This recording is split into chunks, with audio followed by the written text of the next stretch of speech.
So I've got about another minute. I'm going to fill up my water and then we'll get started.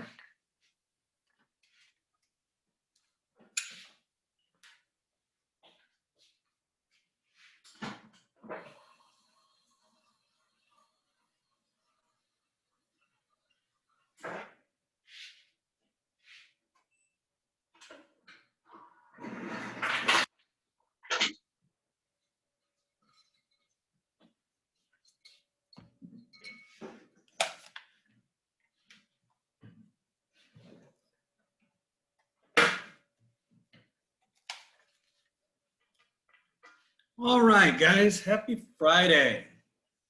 Happy Friday, happy Friday. So anybody in the crosshairs of this hurricane that's coming around? Anybody live in that area? No? Well, that's good. Well, there's going to be a lot of rain. If you live in the Houston area, it looks like it's going to rain. Do most of y'all live here in Austin? Anybody, how many people live outside Austin?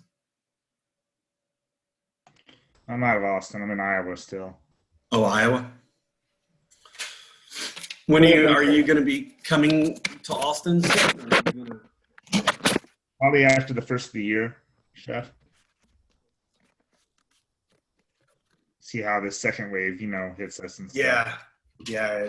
Usually the second wave is kind of worse, it sounds like, or from what it sounds like. Hopefully it'll get through soon. All right, guys. So we are going to be talking about restaurant, just managing and counseling in discipline today. So, and hopefully y'all have seen discipline happen before, or you've disciplined somebody. You don't have to tell me if you got disciplined or not, but we're going to be talking about discipline today and counseling and how to just kind of, depending on your if you're front of the house or back of the house, and how to handle counseling and discipline. So let's get started. I think we have a video to start off with. Let's see here. Dove Advanced Care's new formula, enriched with 1/4 moisturizers with natural oil, leaves under.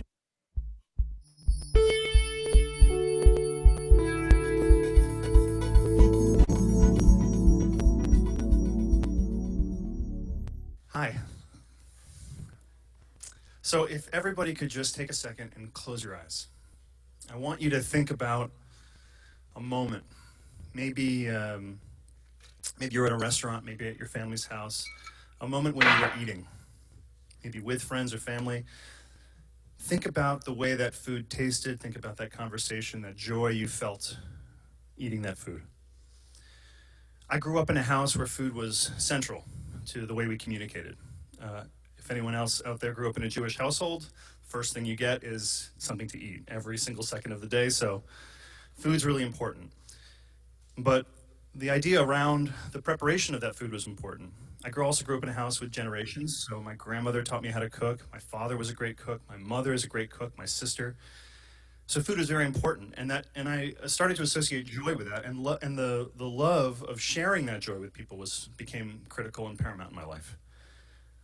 Unfortunately, when I did dedicate my life to the preparation of food in the service of others as a professional chef, I realized that there was a lot of the experience of preparing food in a professional arena wasn't full of joy.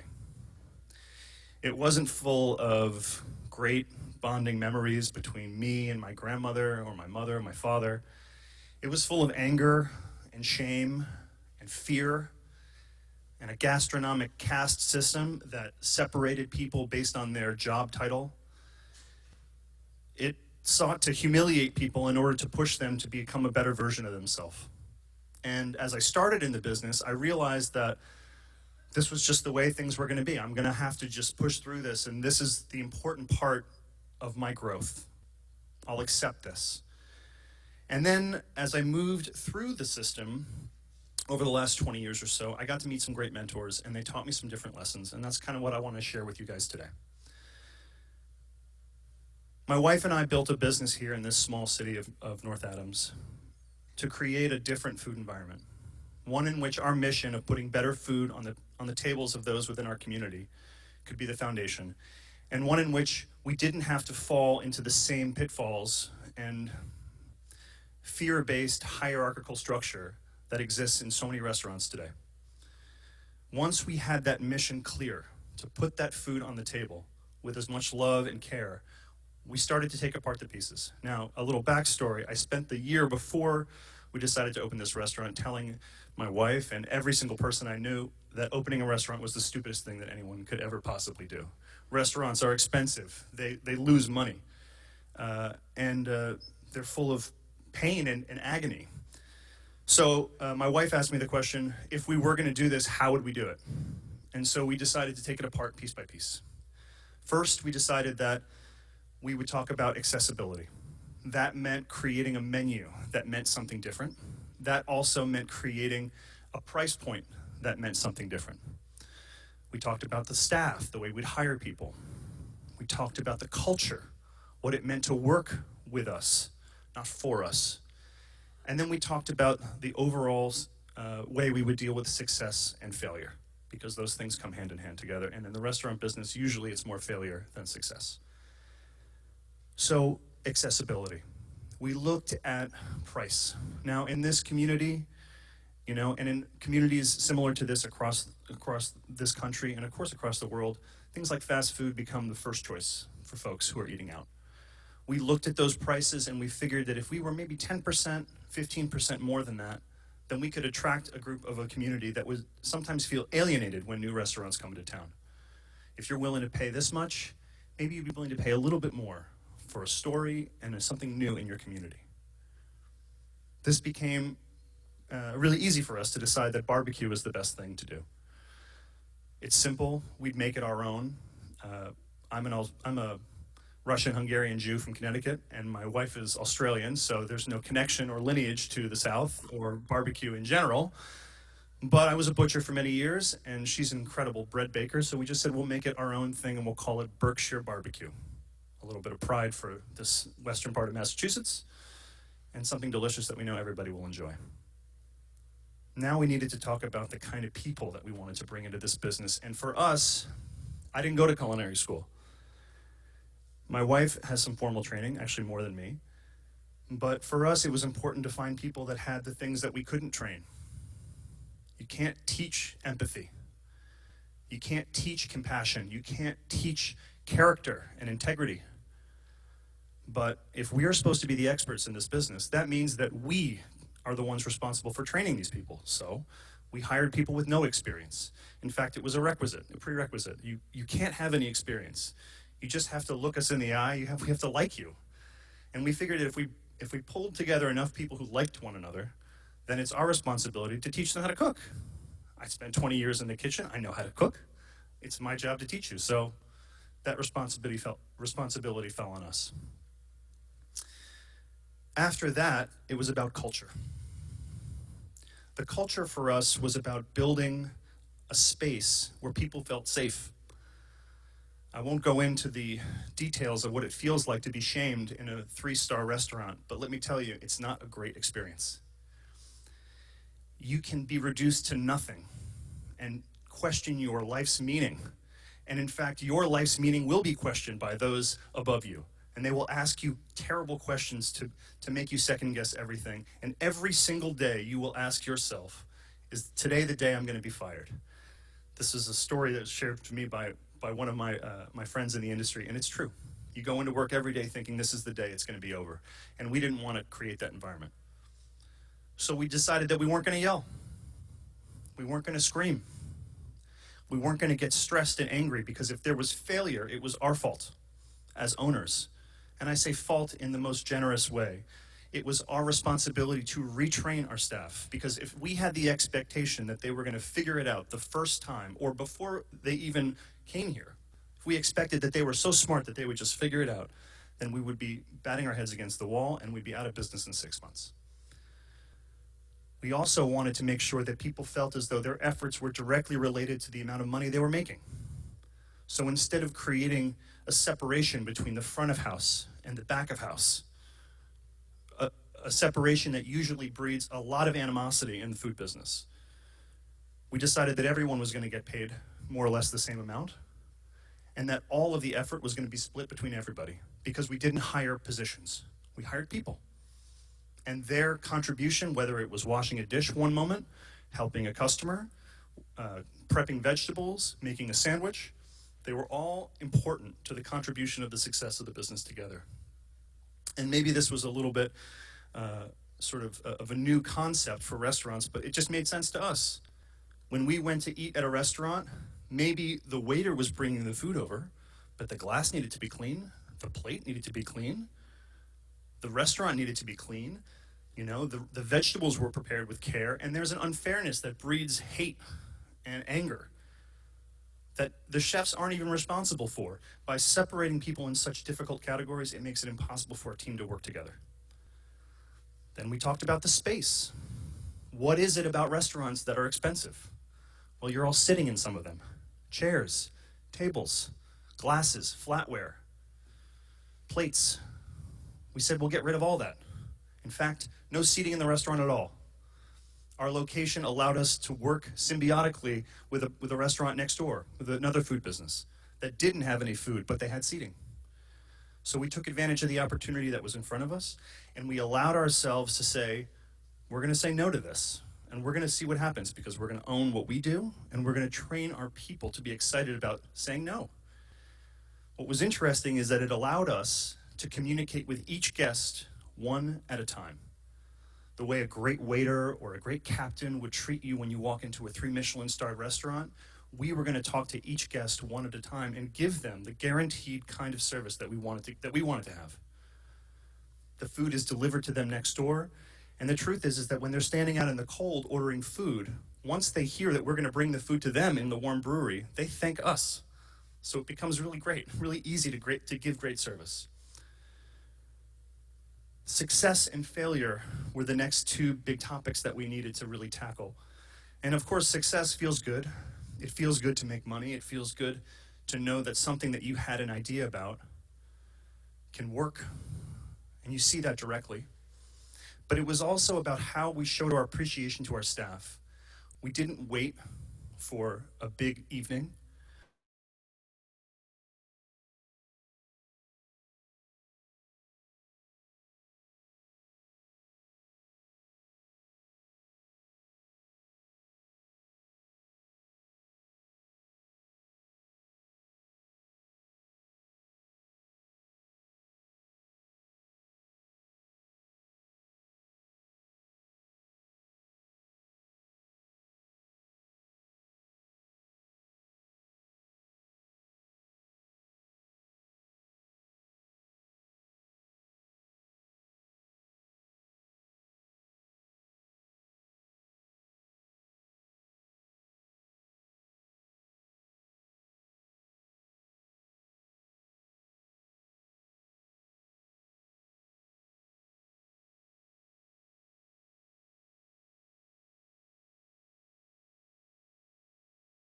Hey, did the chef's connection disconnect for everybody?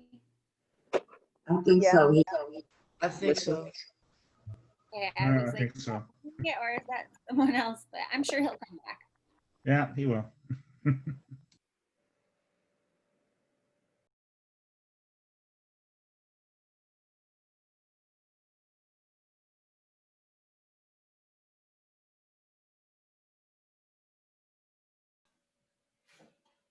Are y'all there? Yeah, we're still here, Yes. Shannon. Yes. Yes, Right, sir. so, Yeah. sorry, all of a sudden I lost internet connection, it looked like. It happens. My bad. Let me get back.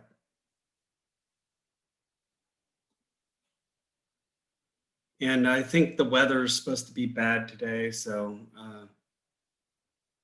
sometimes I have bad internet during that time.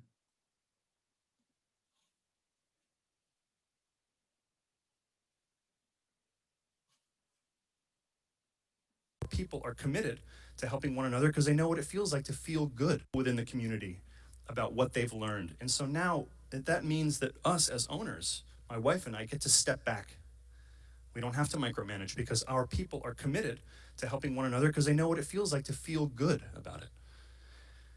Failure, obviously, goes part and parcel. Now, I say this with not too much ego, but we haven't had a terrible amount of failure so far. I'm sure it's coming. But we do know that when our employees fail, the first response is not to blame them.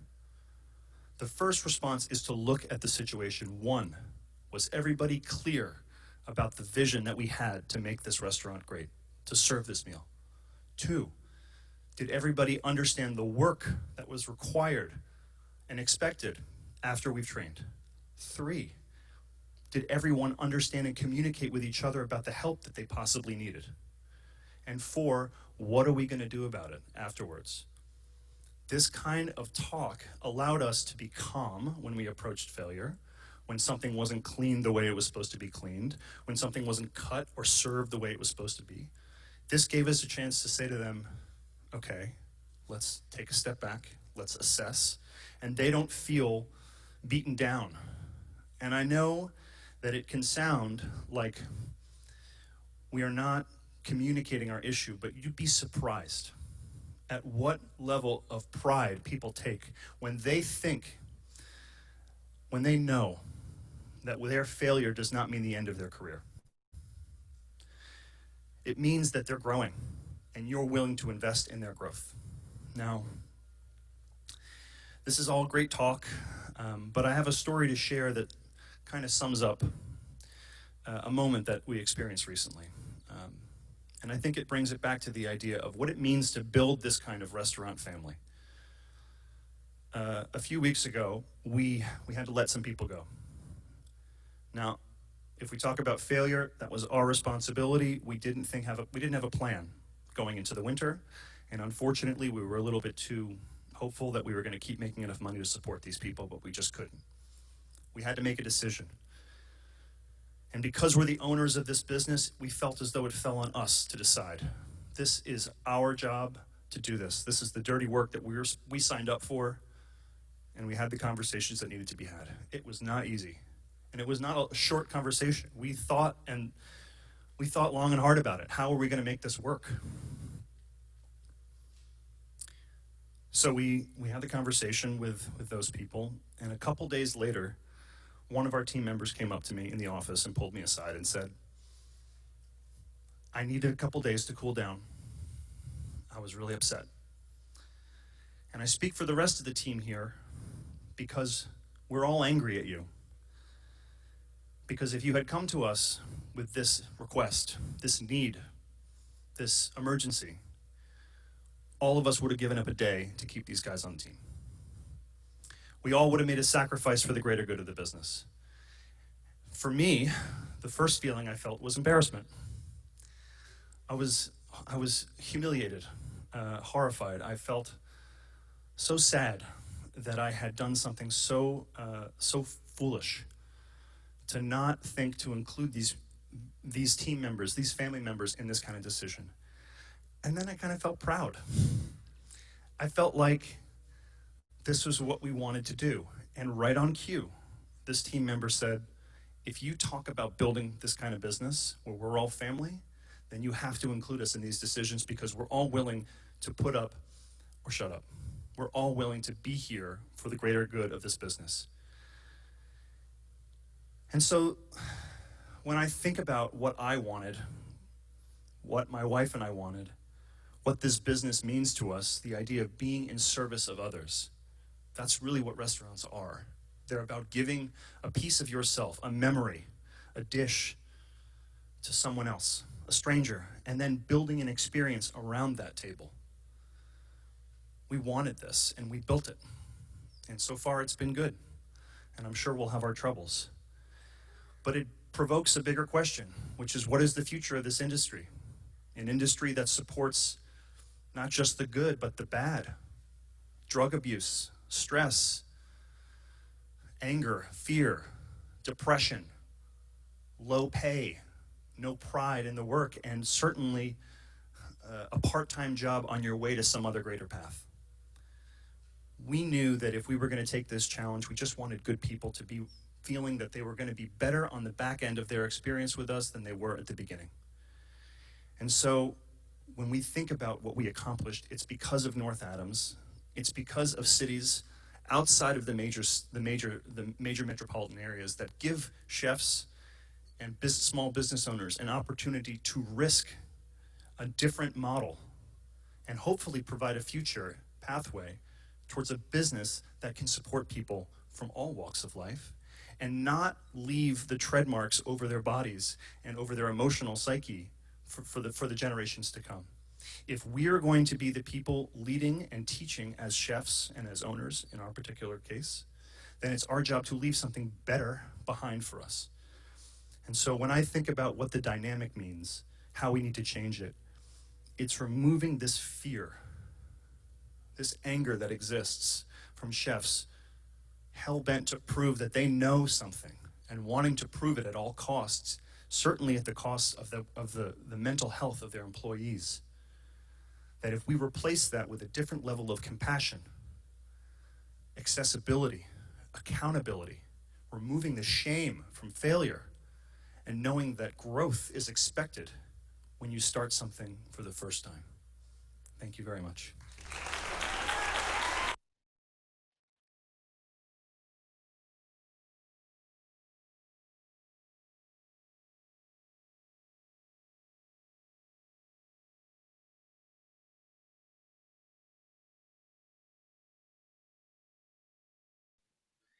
All right.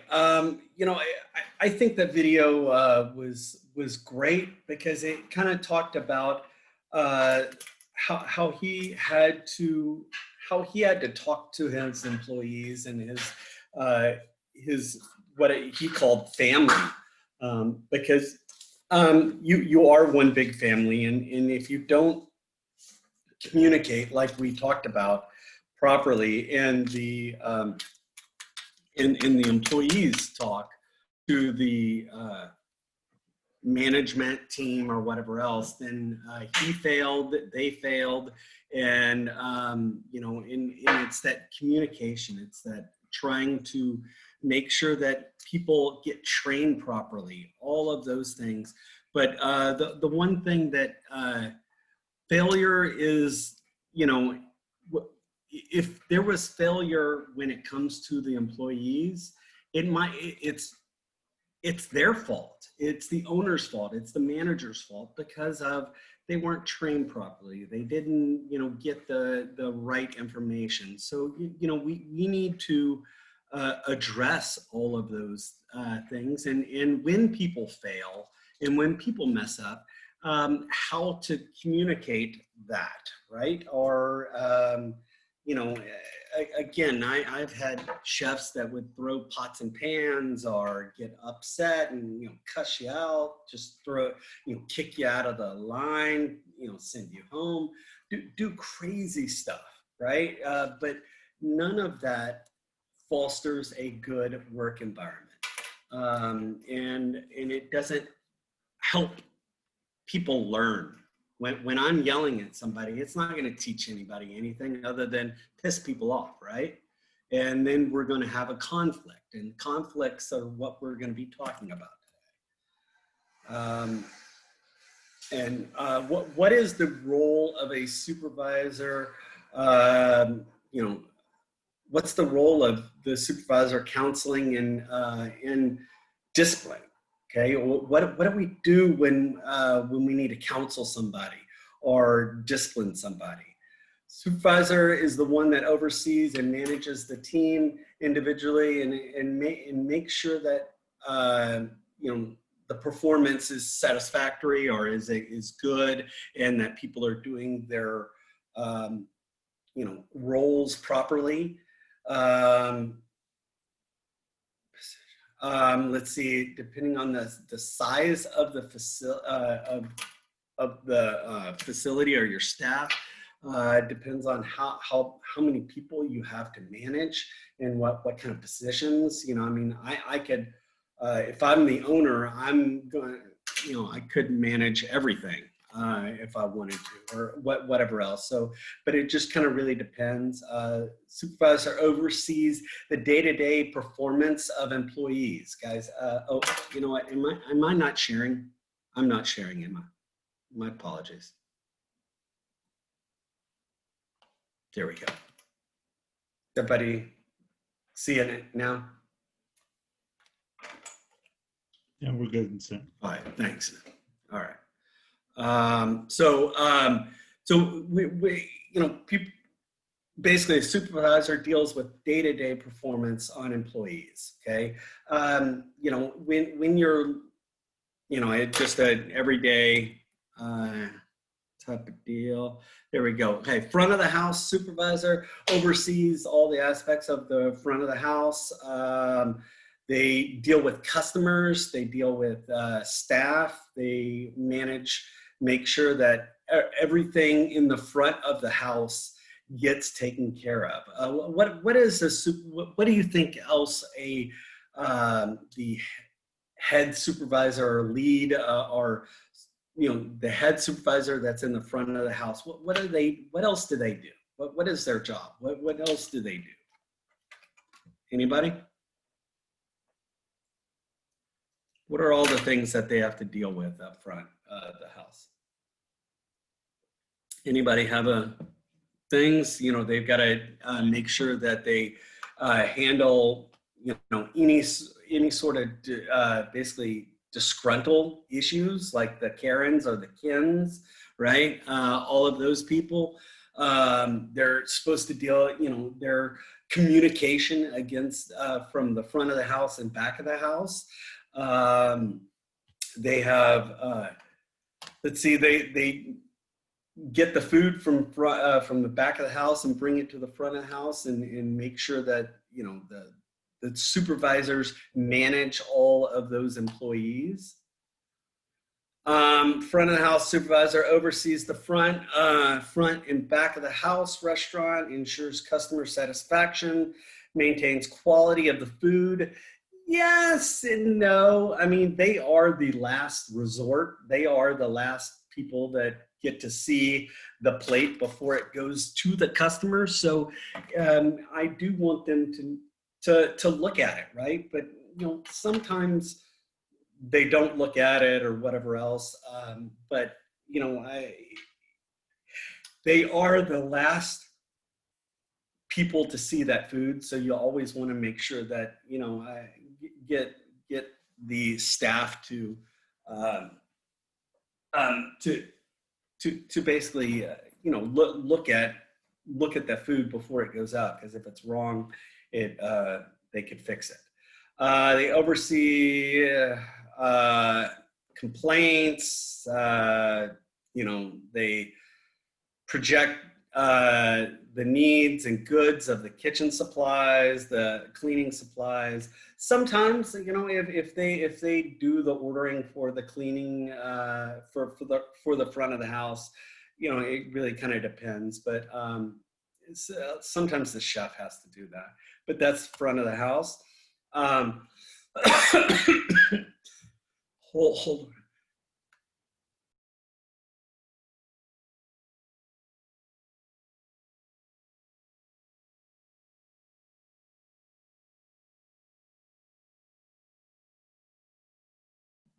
Excuse me, sorry, I started having coughs and then sneezes. Let's see, they make sure that they cut the waste, they cut the operating costs, they generate reports, monthly, weekly reports, they train employees. Let's see, they attend team leader meetings, right? So that's kind of what the supervisor, front of the house supervisor does. And they deal with any problems with just with employees. And that's kind of, the front of the house employees, the wait staff, he or she, that's what that person does. They deal with employees, the discipline, counseling, you name it, scheduling.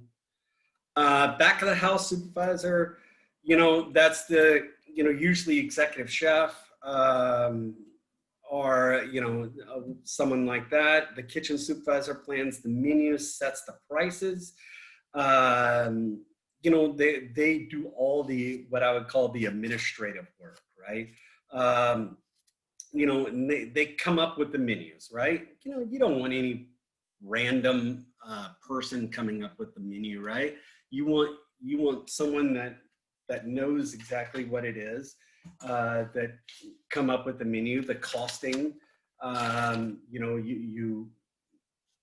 You'll be doing the costing, all of that sort of stuff. Let's see, deciding what dishes to use, leftover food, you name it. Well, all those things, right? Responsibility, supervising cooks, kitchen help, employees, make sure that the health code is staying, you're dealing with the health code, and the health code is changing, honestly, on at least once a month. I get an email from the health department saying, hey, the health code has changed, this or that because of COVID. So that there's a lot of changing and a lot of just trying to keep up with the health code and trying to keep up with all of that. That's important as well. They do the interviewing. They make sure that the standards are kept, in the back of the house, kept up. Make sure that, they do the hiring, the firing, sometimes they do the purchasing. So sometimes you would want to get, you might want to get the sous chef or, another manager or another supervisor to do that, depending, how full your day is and how busy you get. But, usually ordering supplies, all of that sort of stuff. Let's see, also coordinate the food production, planning the menus, preparing, there's lists, dealing with cost control, making sure that everybody is not throwing away stuff, making sure that, everybody has a rubber spatula. I think a rubber spatula is key to cost control. Because let's say a can of tomato paste, like a can of tomato paste, you want to make sure that you, scrub it down, wipe it down really well, because anytime you throw away a little bit of tomato paste, you're throwing away money. Anything that, you can use to save money or to do, that's what the managers there to do. Ensure to make sure that the place is clean, all the equipment is we're in the working order, that all the invoices are paid. If you're a small operation, you might have to do payroll. You might have to do all sorts of buying equipment. You name it. That anything that has to do with the kitchen or anything back of the house that supervisor's in charge of, plus discipline, counseling, and making sure all the paperwork for all of that information is kept up and put in a safe place. Let's see, restaurant supervisors. At some point, the restaurant is going to run into an employee who just isn't performing up to expectations. Okay, supervisor too often let poor performance slide without ever dealing with the problem directly. someone tell me why do people do? I mean, have you seen at your workplace, and this is maybe not even in a restaurant, but at a workplace, have you seen your supervisor let poor performance slide? Yeah, definitely. And why do you think that is? Well, I think in some cases it's like an employee has been there for so long. Say like they started out really great, but then the longer they get there, they decide they don't really care about their job anymore. But they've been there so long that the supervisor doesn't want to like go against the fact that, oh, they've been with us for this many years, so we can't fire them. Or they've just accepted that that's just the way that person works, and everyone around them like picks up the slack, so it doesn't seem to affect much. So they rely on like the team instead of that individual. You know what? Yes, exactly. I couldn't have said it any better. You perfectly said it.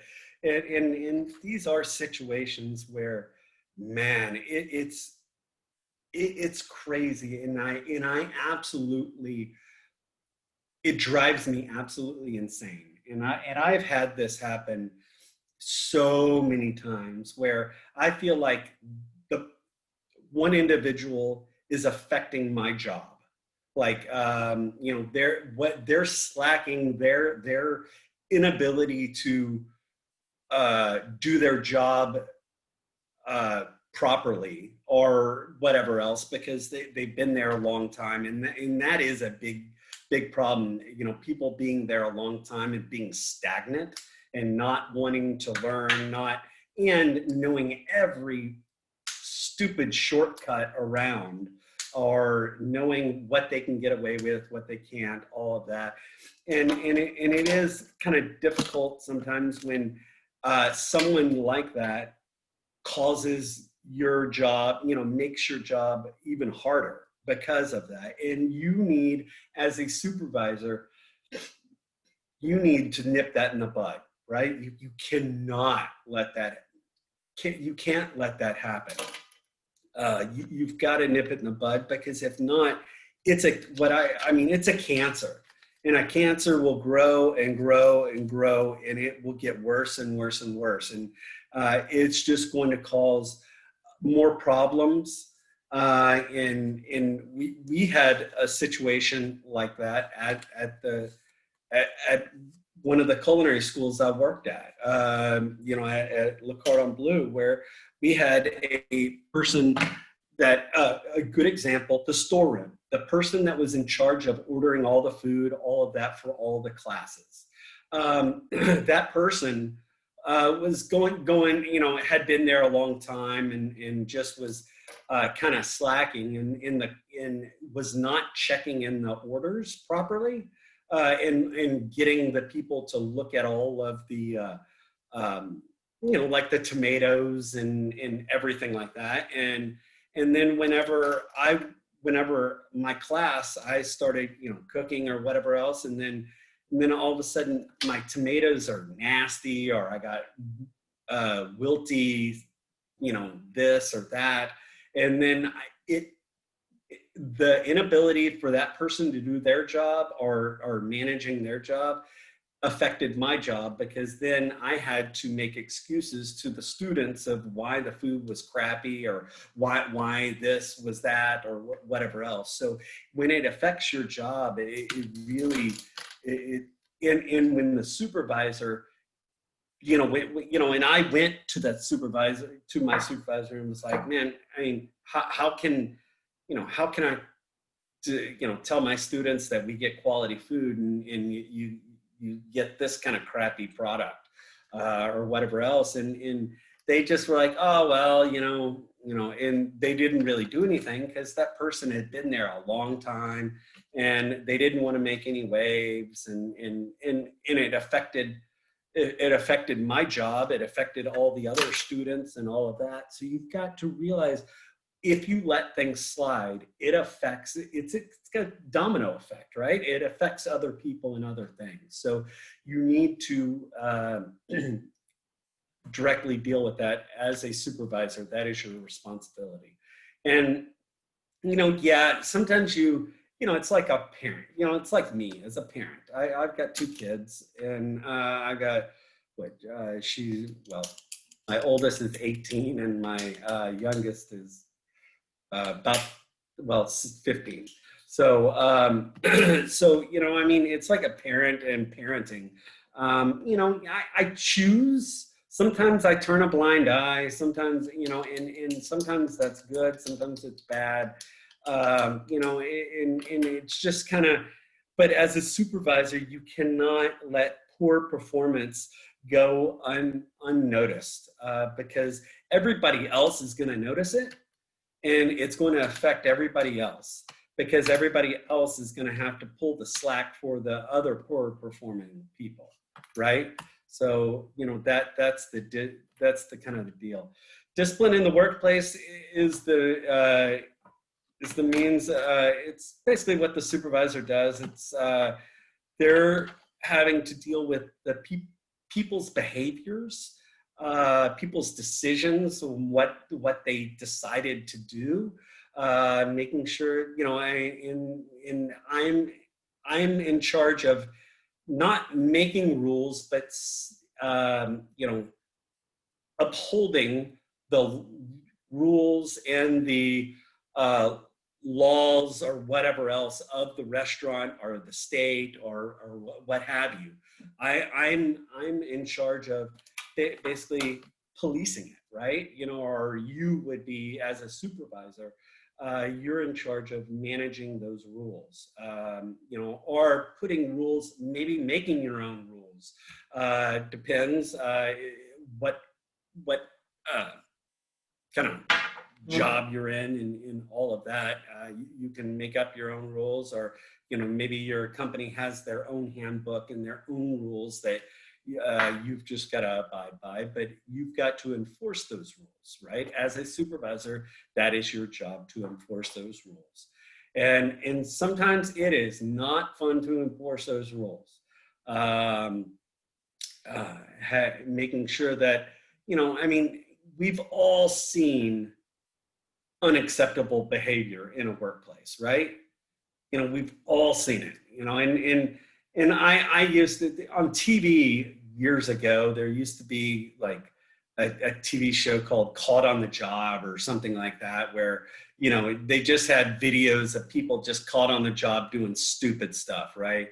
And there are many thousands of things that people can do on the jobs, that could get them in trouble. But, I am in charge of the behavior, making sure that whatever the behavior they're doing, I have to not control, but I have to at least manage. Any poor, like cussing or being vulgar or whatever else, I've been in restaurants where we have an open kitchen, right? Where it's open to so where kind of like just an open area where people can see you cooking, they can hear all the stuff going on, because people enjoy watching the kitchen. But, I had people cussing and, playing grab ass and doing all sorts of stuff, in front of the customers, and that's not good. That's something, I've got to nip in the bud. But that's, those are situations you need to deal with. Employees should be praised in public and counseled in private. Guys, you need to get, I don't know how you have to remember that, but you need to remember that. You never, ever discipline anybody or counsel anybody, your employees, in front of, customers, in front of in employees. Pull them away, take them away from the situation, take them away, because it could, sensitive information could be, given, or whatever else could be a disruption. It could, try to drag you into it or drag the other person into it, whatever else. But you just got to really be aware of what is, where you're disciplined. And for sure, you can praise people in public, but don't discipline people in public or in front of the public. Has anybody ever seen that? Someone getting disciplined, like as a customer? If you were a customer, have you ever seen like an employee get disciplined in front of the customers? Very awkward. If you've ever seen that, it makes the customer feel very awkward. They're doing it right there, and it's just not a, I would say, discipline back of the house, never front of the house. So never do that. Let's see. Employees are human. Everybody's human, right? We're not robots. We're not, anything, that we're going to make mistakes, right? And, we got to make sure that, we counsel those people when they make mistakes. But sometimes you have to decide when is it important to counsel them. Sometimes counseling right off at the bat, right then and there, is sometimes not the best thing. Sometimes it's the best thing. If they're heated, if they're frustrated, they're angry, maybe counseling is not the best thing right then and there. Maybe it's you go take 5 minutes, or go take a smoke break, or go take 15 minutes, whatever it is. That's what is kind of maybe the best thing to do. Then go back and deal with it. But people make mistakes, so don't be so fast at jumping on them. Let's kind of talk to them first, and when you talk to people, don't aggressively, don't do that, cross your arms, don't get at that, and me, I've got the major RBF, so and you got to be very careful with that as well. So those nonverbal skills as well, you've got to, because if people see me with that major RBF and they don't realize it, then they could take that, and when I start counseling, they could immediately jump at me in fight or flight situation. All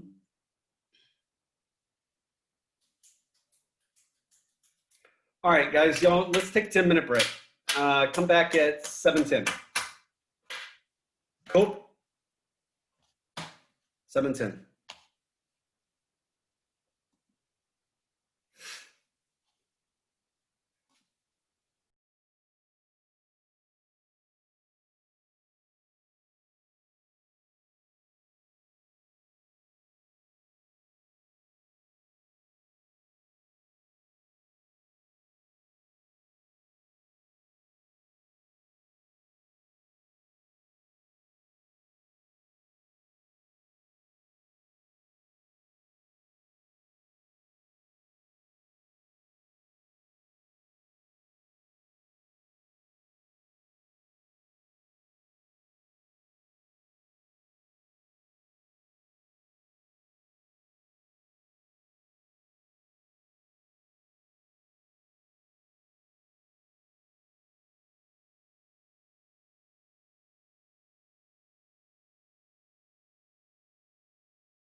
has anybody seen any of the other, or has anybody, like on the portal, has anybody seen anything that's not open yet?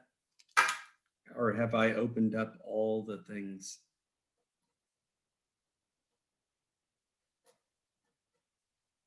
Like your check your knowledges and all of that? Everybody good? All right. I haven't checked since yesterday, but I don't know. All right. I mean, just let me know, because I can open them all up, but y'all are the ones that can't. So I just want to make sure that they get opened up.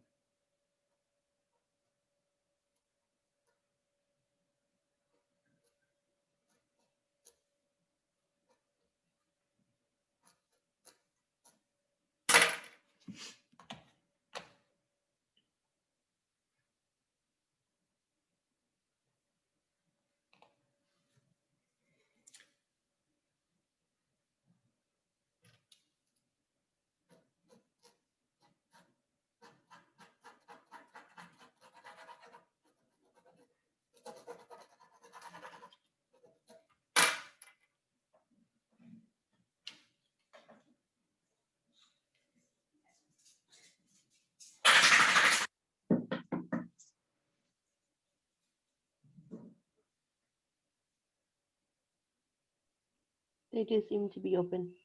Great. That's awesome. Thank you.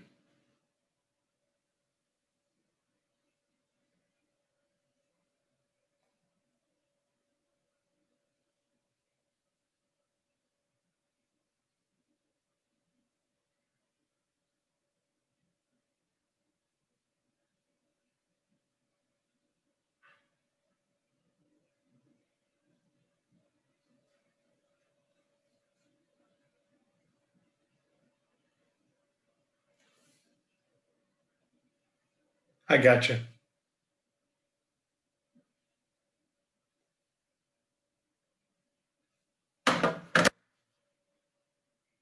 But thank you for checking.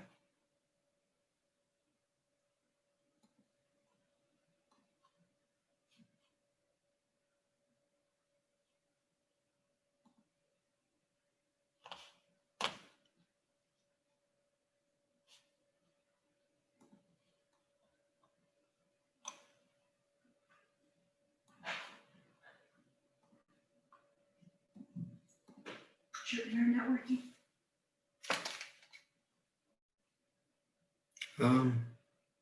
Yeah.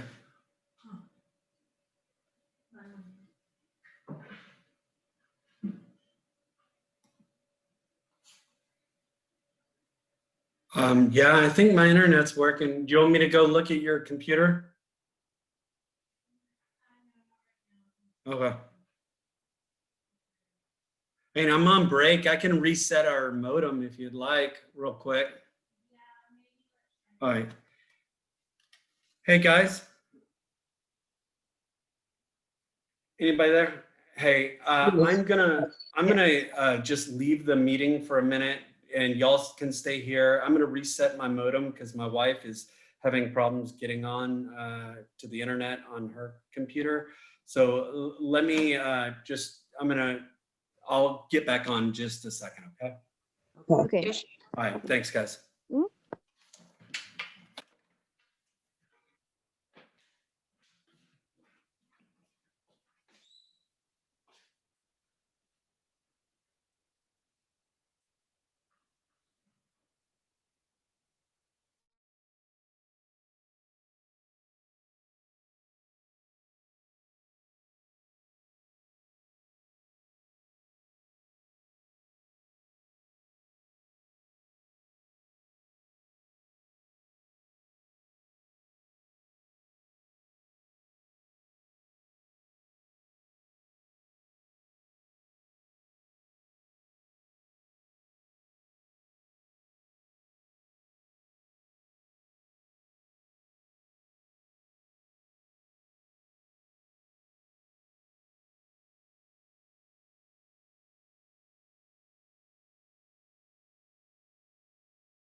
Are y'all there? Yeah, chef. Okay, cool. Yes, All right, cool. Give me 2 more minutes and I'll be right there.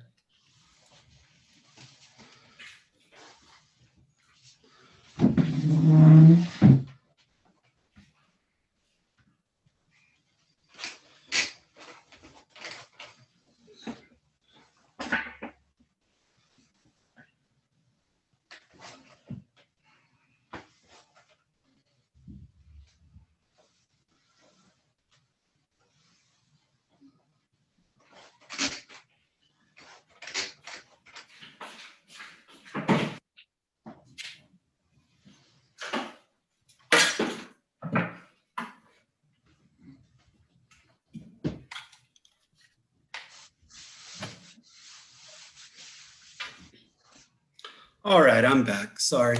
It's the life of being at home, unfortunately, and working. All right, share screen.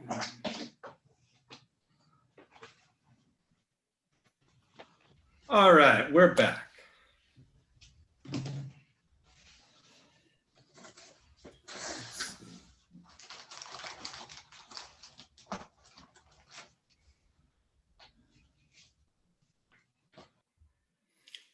Okay, so let me get back to where we were.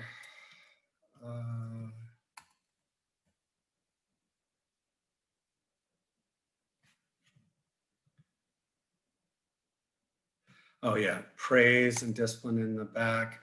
Okay, so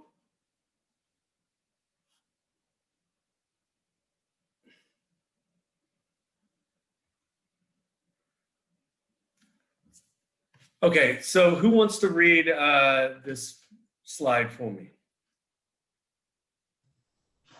Create a supportive atmosphere. Jimmy, you're doing great in most areas, but something's come up in that me. Identify the problem. I need to talk to you about clocking out improperly. It's causing a problem because ask your employee's point of view. Can you explain why this is happening? Seek the employee's ideas on how to improve and add your own idea. What will you improve? Or do you need me to show you the clock out procedures again? Okay, so do you, in that, thank you. In that right there is, saying, do you need me to, show you the procedures one more time because you're not doing it correctly or whatever else? Just readdressing it and addressing it to the employee. Explain what is happening, right? You want to make sure that you explain what's going on and all of that good stuff. So,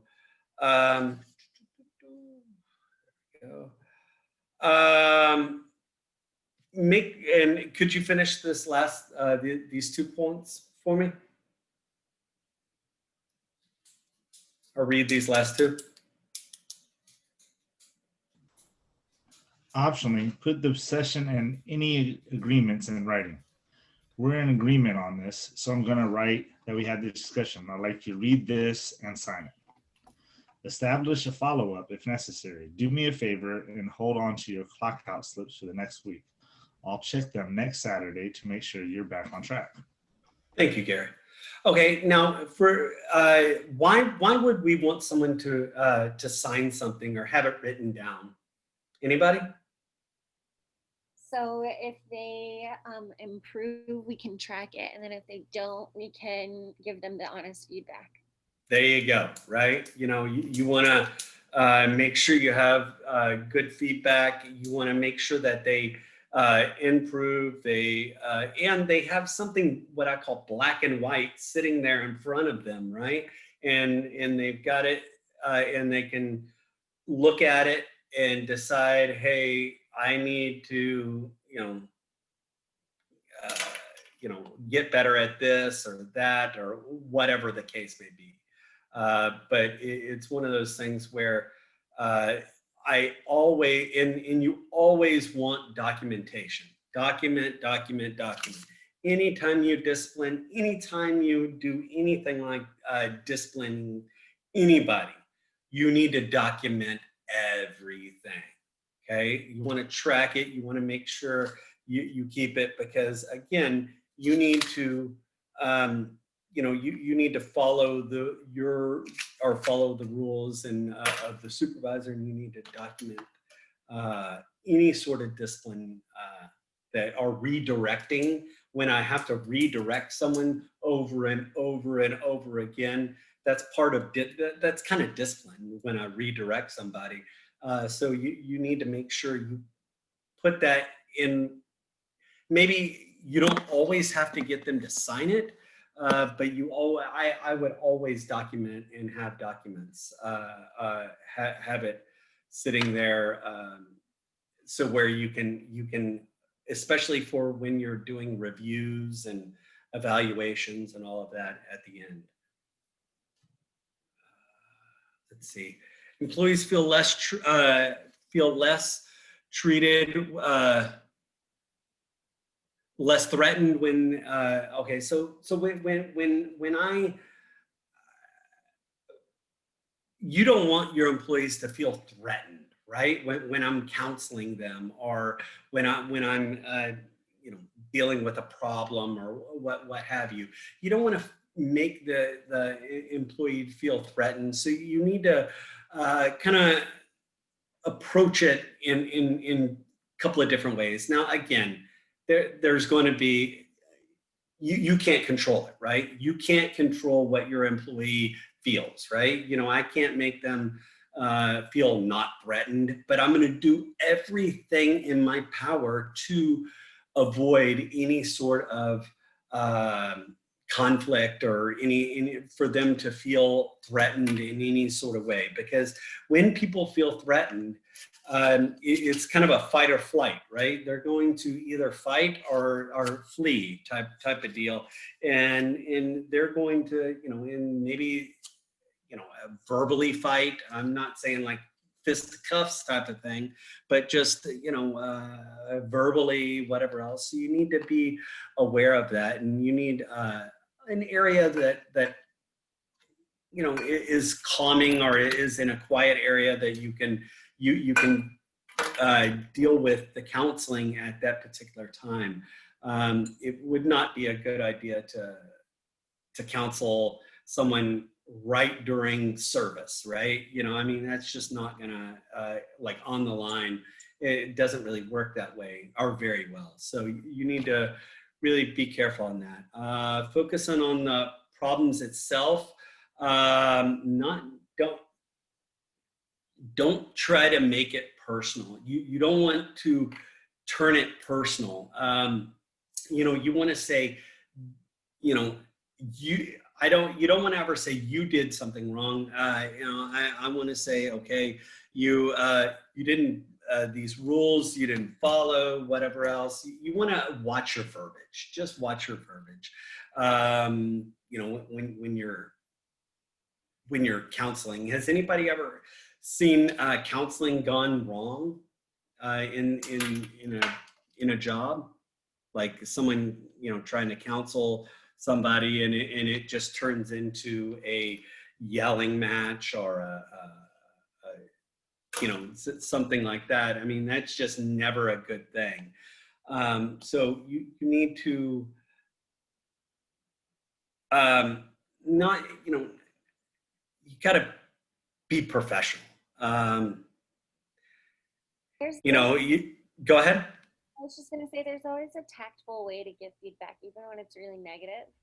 Like I had someone, I had to give them feedback, and it was when we were deployed, which made it even more like, because he had a weapon and he wasn't exactly stable. And so there's always a tactful, just maybe thinking everybody has something where they can come at this a little sideways. Mm-hmm. What's the most tactful way I can walk through this? Yeah. Because otherwise it just becomes, especially if you're doing it in the middle of the day. I used to be a server. They tend to explode in the middle of the front of the house if you don't know how you're managing this. Exactly. People want to make a scene, right? They're going to make a scene and create drama, right? And that's just not what you want. Now, tell me how you handled the person with the weapon. Like, how did you like counsel someone, you know, that's not stable like that, and you know that has a weapon? You know, what did you do? So the first thing that we did was he knew he was going to enter a counseling session. Like, we set it up, we let him know what's coming. We were calm about it, and then the most important thing is when they start melting down, you really have to be like Clint Eastwood. Like, you've got to be calm and steady with your emotions in order to provide them like the frame to do whatever they're going to do. And hopefully they're going to be steady and calm too. But if they're going to be crazy, or like, there's a better word, if they're going to stress, and negative feedback can really make a person snap. So you have to be like the center of calm, otherwise, and you can't let your own emotions like get into it, otherwise it just becomes exactly. Go ahead. Sorry. Just, I think preparing them and letting them know, like, ambush feedback has never really worked out very well if it's important. Usually setting it up, making an appointment, sitting them down, they have to sit down. There's like a distance, like, so that way they understand they're receiving feedback from a supervisor. This is not like an informal conversation. But it doesn't have to be so formal that it's cold, because you still want them to respond to it. But the warning helps a lot. Like, usually people know when they're messing up. It's not a surprise. And if it is, then that means you feedback on the way. Yeah.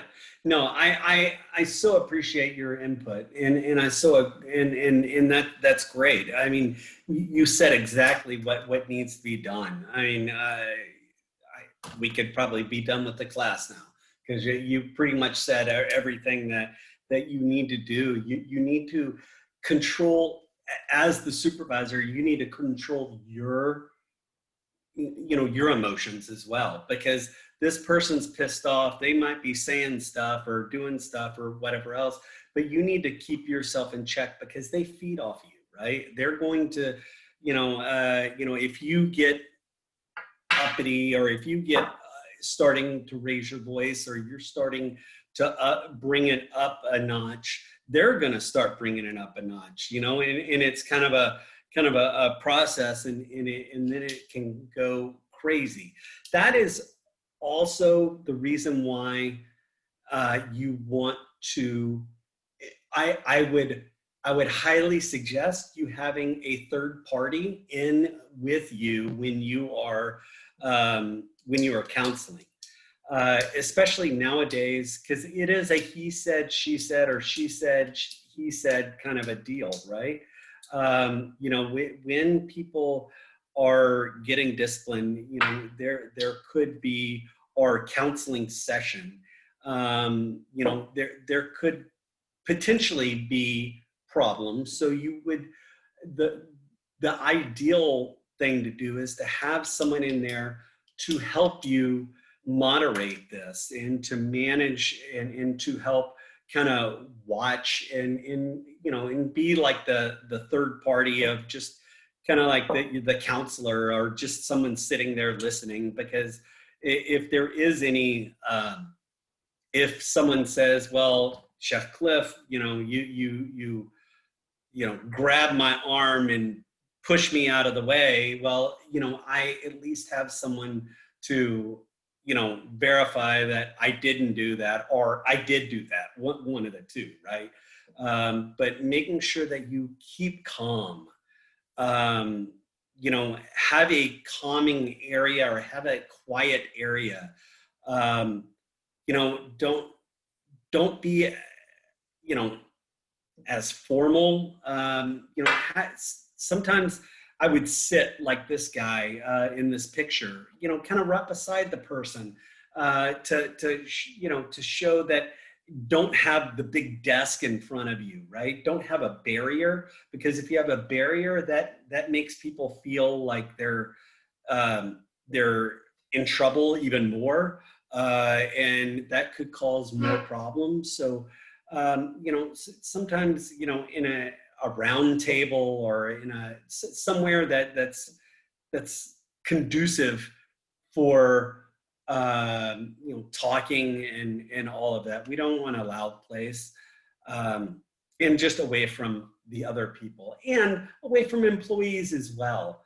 When I'm disciplining or counseling, there's probably going to be personal information coming out, right? And we need to make sure that, because of FERPA, I cannot allow anybody to know what's going on with anybody else. So I've got to make sure that I manage their privacy as well, and we keep it as private as possible, because maybe they will talk about certain medications. Maybe they're going to say, hey, I don't know, this medication that I'm taking now is making me all crazy or forgetful or whatever else. And this is something that you don't want your employees to hear about, because that's their private information and private stuff. Let's see. Correcting behavior, counseling and correcting behavior. Okay, first of all, you want, if there's a problem, you want to collect as much information as possible to be able to understand what's going on. For many of this, you just need to collect as much information so you can identify the problem and or the behavior that needs to be corrected, right? You need to gather up the information. Okay, now, let's say, I might need to do some interviewing, or I might need to, I might need to interview employees and try to figure out what kind of went wrong, or what the behavior was. But just gather all the information that I can get, because the more information you can get, the better it is when you are counseling.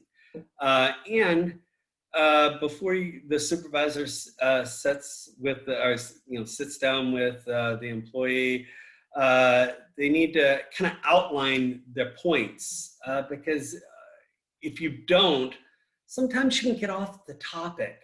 Sometimes you might, they might say something and you might kind of get on a tangent or something like that. And you need to kind of outline yourself so where and you can kind of keep focused and keep it, so where it's not going to go to another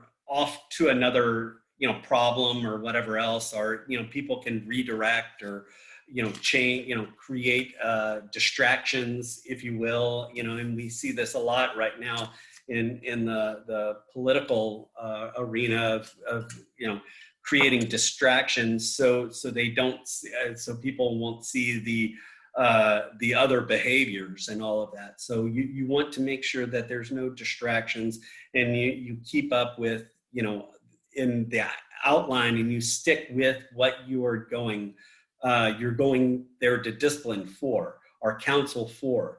You don't want to get off on a different tangent or any of that sort of stuff. Stay focused, and that's what the outline is all about, or the bullet points or whatever else. Kind of like this PowerPoint keeps me focused on, okay, yeah, this is what I need to talk about or whatever else. So just keeps you focused and keeps it on track, or at least as much as you can.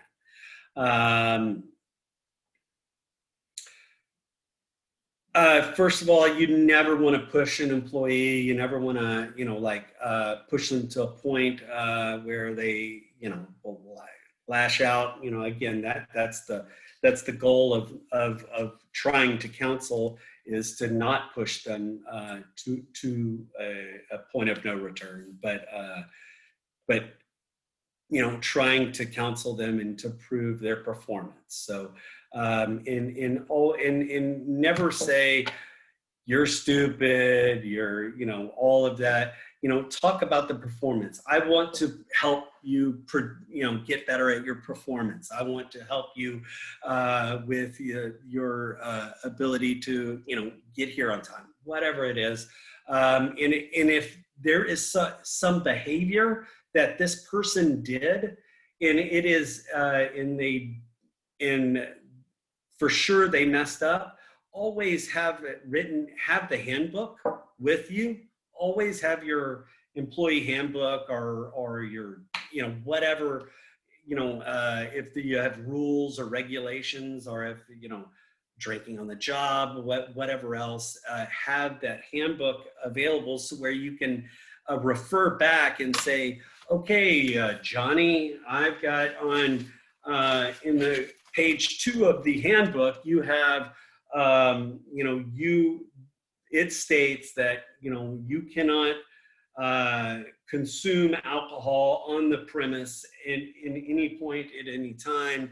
And this is why we are having this discussion, because of this. So if you need your rules, you need your regulations with you when you're talking to that person to show that, hey, this is it's not me.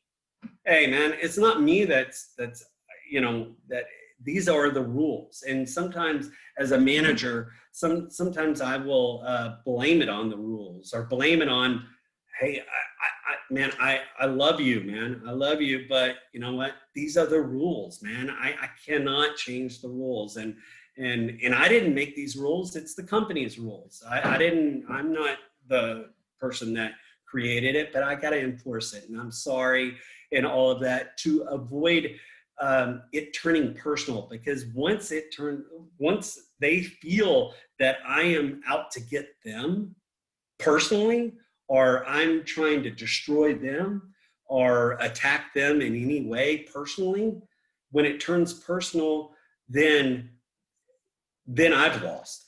Then I've lost as a manager. I will not be able to get my point across, because it's turned personal now to them. And you want to really avoid that, making it turn personal. But again, it is personal, right? I mean, I'm disciplining you because you screwed up something, but again, you've got to, be nice about it and polite and all of that. Because no one wants to, when they're getting disciplined, like, you, I mean, how many times do you who likes to be disciplined by anybody? No, because we're adults, and, but again, I need to correct those behaviors, right? And if it's being late, but I need a good example of, here, let's talk about this. Let's say, who can I pick on? Melissa, can I pick on you today? Yes. Okay, so Melissa, she is, came into work late twice. Okay, so I, as a supervisor, I'm gonna, and this is something unlike her, whatever else, I'm just gonna pull her off to the side and say, hey, Melissa, hey, I've noticed that you've been coming in late past few days. Is there something going on? Is there anything I can help you out with? And then she'll say, oh yeah, my car got, it's in the shop. I'm taking the bus for the past 2 days, and the bus, the routes, I've never really ridden it, and the route is kind of, I just got, late because of the bus. Okay, thank you. So I immediately figured out, what was, instead of going, hey, why are you so late? Why, come on, or come up to you in an aggressive way, or count, and I could easily come up to you and say, hey, what's going on? I noticed that you've been late a few days. Everything okay? When you approach someone in that way, it makes you feel like I care, right? And I do, because I don't want you to, to be late, but I can, like, who was it? Was it Heidi or maybe Amy, or I can't remember who it was, but someone said that you can always say something, you can say something really bad, but and people can take it, but it's just how you say it and all of that. So you need to make sure you approach people in the way that is not going to ever be threatening, and try to talk monotone. Don't have a lot of inflection. Hey, what do you do? Or go across the room. Hey, Melissa, come over here. And do it that way, because you're already thinking, oh crap, what did I do? Because whenever your boss, no matter what, if I get a phone call from my boss and I see Chef Robin's name on my phone, I go, oh, what did I do? Because I'm always, you always kind of think of the negative, right? And when people are going to yell at you across the room, you're already going, oh my God, what did I do? And that already builds that tension. And you want, when you go into counseling, you don't want that tension. Counseling to correct behavior. When the meeting ends, document the conversation. Again, it depends on how bad the situation is. Depends on if I bring someone into the office, like the third party or whatever else. But no matter what, I always, I never close my, like, if you have an office, don't close your office door. Leave it open, especially when you're disciplined, just so where, there is, it's not as, you want privacy, but you want to make sure that, you protect yourself legally, because, it's a he said, she said, or she said, he said kind of a deal. So, and especially during disciplining or counseling, people's emotions get the best of you, and they might say things that they, hey, you touched me, you tried to bribe me, you did whatever, any of those things, right? But you want to document. You don't always have to get them to sign it. A lot of times, if you're going to get disciplined, you're going to, depending on the situation and how many, if this is the second time or third time or whatever else, sometimes you do have to sign it, but if your employee says, I'm not going to sign this is bullshit, I'm not signing this, I don't agree with this. What I usually do is I call someone in here and say, okay, this person, usually my sous chef or some supervisor, and say, and I'll write person refused to sign, and get them to note that as well. So where if there's any legal actions, or if there's anything, or if HR comes to me or whatever else, I can say this person refused to sign, and I got someone else, this supervisor, to say that this person refused to sign or whatever else. And you can't force them to sign. So if they don't want to sign, but again, that's if they don't want to sign it, that could be terms of termination as well, because that they're not agreeing to the counseling or to the follow-up or to whatever. Employee support, you want to just, sit and, this is very sterile and very not what I would do in a room like this, but in a kitchen. Usually you don't have something like this in a kitchen, so it wouldn't be like that, but something similar, I would say. Support. Let's see, counseling. Could someone read this slide for me? Give me a second.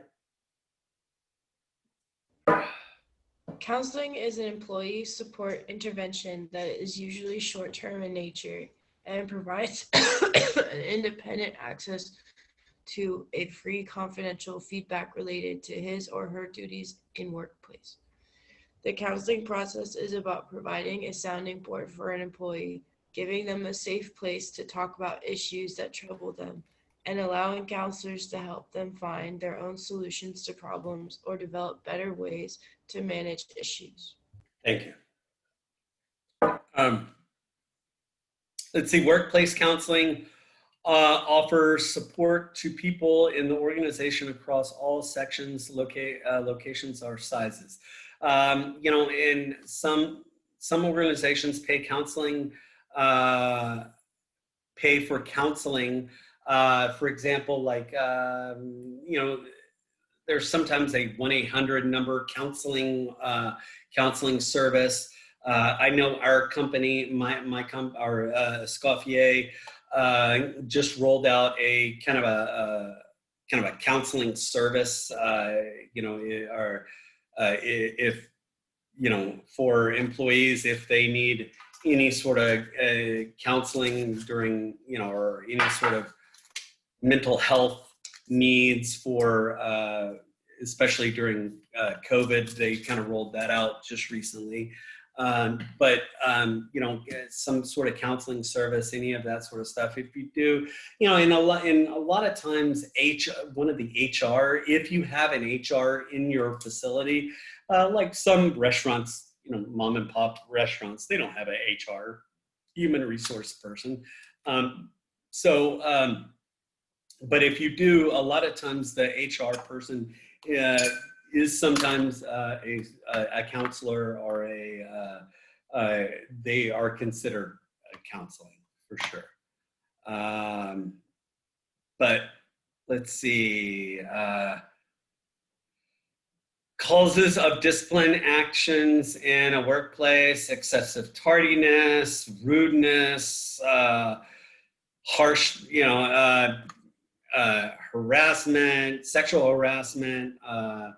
Hell, now, you've got discrimination, right? Sexual discrimination, race discrimination. You've got, what are other things that you could discipline people for? Stealing, cash not being correct in the cash register, being short on money, any of those sorts of things. Just, not producing the right food, not following the standardized recipes that we use, putting your own spin on the food, anything, right? Any of those things. Those are things that could, but now also, and I kind of already talked a little bit about this, but the employee handbook, or any of that sort of stuff, you need to make sure that you have the handbook and it's clear and concise, and it's black and white. There is no shades of gray. It's either right or wrong. Okay, that's all you need. You can't look at shades of gray, or you can't have shades of gray in your employee handbook. It's either right or wrong. You gotta be able to, be able to, have that right or wrong aspect. And when your employees do the wrong thing, you do need to, and also, like, for example, y'all, you have to sign a student handbook, right? You have codes and ethics, or ethical things, and that you have, that you can't, I don't know, consume or be under any sort of drugs when you're on campus, or you can't be on the influence of any sort of illegal drugs, when you're, at work or at, whatever else, so you have to make sure that, your employees sign these rules, because if they do not sign the rules, then I can't enforce them, correct? If they don't want to sign the rule handbook, then they're not hired, plain and simple.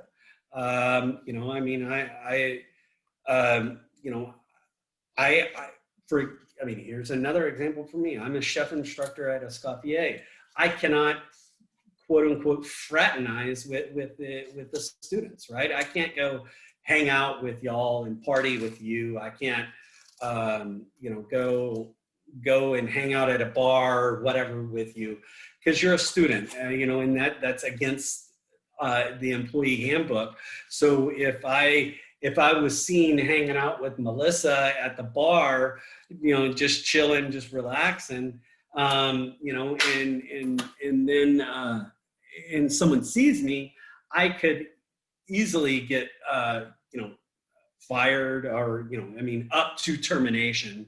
But there's different severities or whatever else, but up to termination if I was caught. So, and that was something I had to sign, or that any of those things. You just got to sign a code of conduct, and sometimes the ethics clause too. And sometimes these employee handbooks have an ethics clause, or a clause that, if your values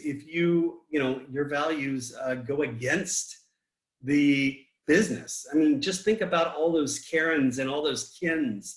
A lot of, especially at the early beginning of COVID, when people were just, every minute you would see another video of a crazy person going crazy. A lot of these, some of those people that were spouting off racial slurs, or that were, doing, negative things on video, they're losing their job. They got fired. They've gotten, because of the ethics clause, because what they did goes against the company's beliefs and wants and all of that. So where then I can let you go because of because you're making the company look bad.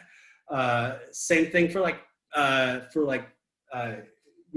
have, like Facebook or Instagram or any of those.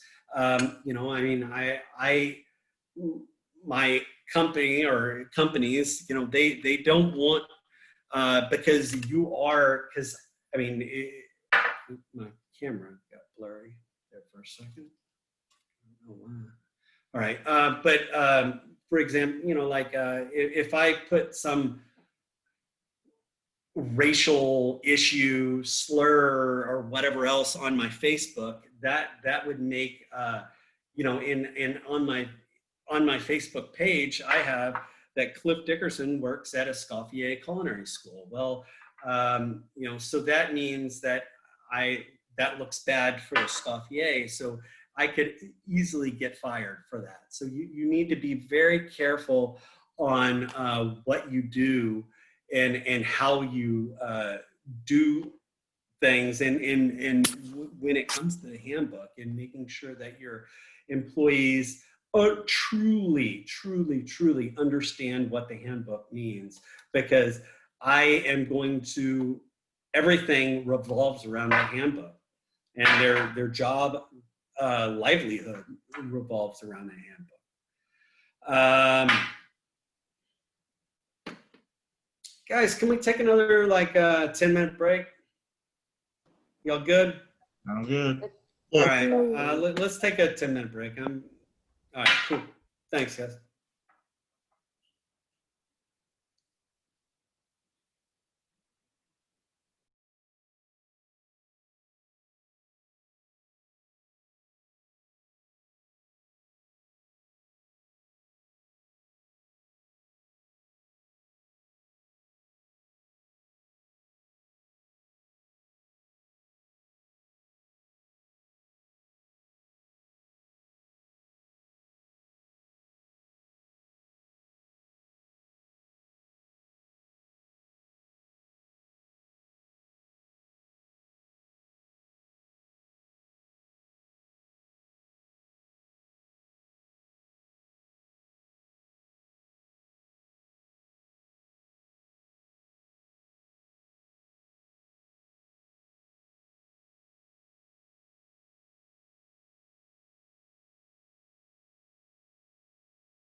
All right, we'll get started. We'll finish this up. Where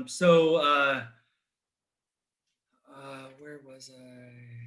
What was that? Handbook? No. All right. So you've got first offense is going to be kind of this is kind of how it is. The first offense, our first initial is just a verbal warning, a reminder, hey, you shouldn't do this, or hey, you need to do this, or we need to, just something verbal, non-threatening, just kind of, but just making sure that they still know that it is, that they did something wrong or whatever else. Then second time is written warning.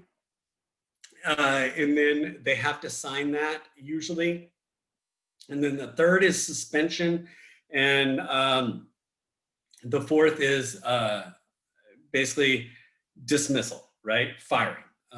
So those are the steps of that. And you can go from, I mean, you can fire someone automatically, but without having the verbal or written or any of that, but it has to be, you need to, it's got to be a fireable offense, right? So being late one day is not a fireable offense. It's something that, I might need to address, but I don't need to fire them. But you can, these are the steps of going about it. Verbal, you explain to them what's going on, what's wrong, hey, saw you came in late, what can I do? And I would do this more of, not of like getting upset. I would say, hey, Melissa, I saw that you came in late. Is there something is something can help you out with, or is there something going on, whatever else? So, in that situation, just be very, slow in, don't be aggressive at first, just verbal warning, pretty easy, pretty simple. Now, some places, even a verbal warning, I've had to get employees to sign a verbal warning. Or sign and date. It really depends on what the company's rules and regulations are when it comes to verbal warnings. Written warning is a little more serious. This one is not, verbal is not so serious. Written is serious. It stays in your file, in your employee file with the company or with the restaurant or whatever else.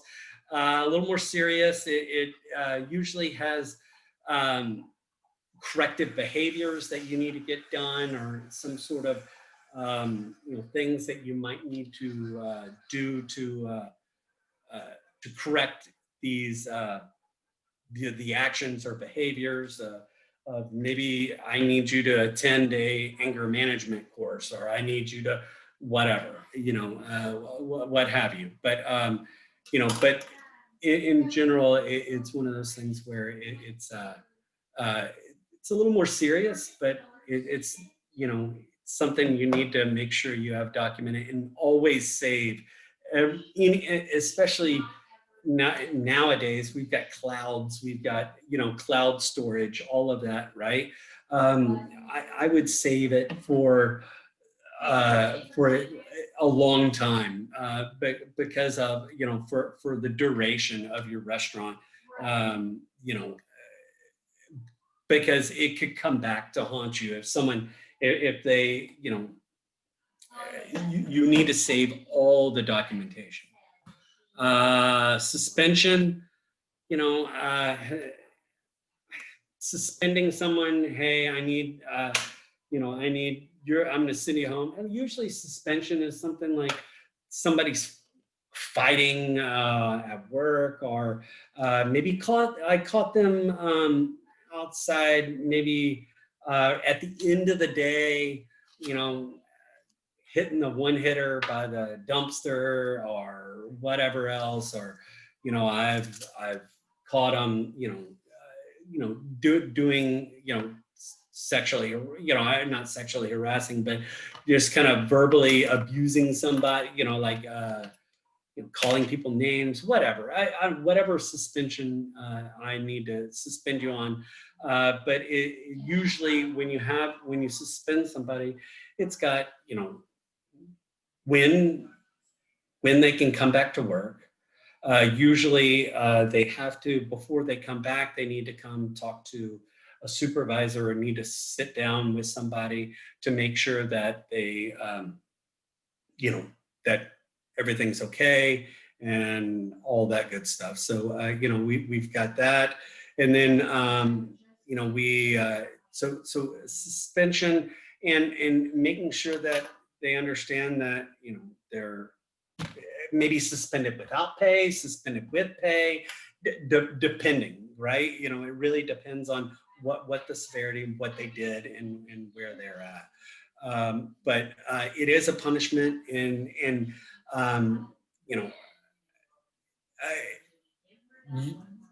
99% of the time when they're suspended, when you suspend someone, I want them to come see me before they can go to their station or before they can go do anything. They have to come talk to me, because maybe I suspended them and they had to go to,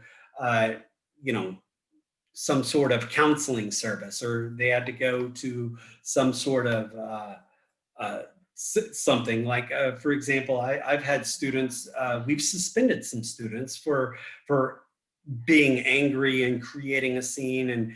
And I had a student that was very belligerent and very angry, and had some issues, and we suspended him for 2 days, suspended her for 2 days, and then then she had to document that she had called this counseling service online, over the phone, that she sat down and talked with, because because she had some anger issues, and that was something for her to come back to school. She had to do that, and that is something that you usually see when people are suspended or whatever else. And then termination. Termination is obviously the last resort. Again, you don't want. My goal is not to terminate anybody, because again, when I terminate someone, I am losing money. I'm losing money because I then have to retrain someone. I gotta go through the hiring process over again. That's my time, and my time equals money, right? And then I've got, drug test, I got background check, I've got, all sorts of things I've got to do. And then all the training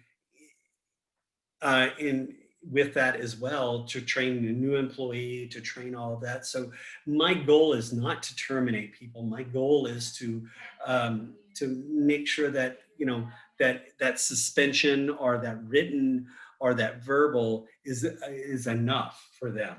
But again, you can lead them to water. You can't make them drink. So, the termination is part of the job, that you have to terminate people. But when I was managing, it was very difficult for me to terminate people. I hated firing people, but I justified it in this way of, I'm not firing them. They fired themselves by doing something that they shouldn't have done, plain and simple. And that's how I could sleep at night. Because guys, man, it pulls at your heartstrings when you got an employee sitting there crying, or you've got, they're calling their wife or their husband or their, significant other, whatever, saying, hey, I'm got fired, I'm coming home, or whatever else, or what have you. It's a hard situation sometimes. Sometimes it's easy because they're just a pain in the ass, or what have you. But most of the time it's very difficult, because there is something that I I like about them or I want to foster or to keep going. So termination is something that you will have to do, and it's not always the funnest thing. I promise you. All right. Like I said, document everything. Keep everything. As much as documentation you can do it. Anytime you can document, keep everything, because what if someone says, I terminated you wrong. You know,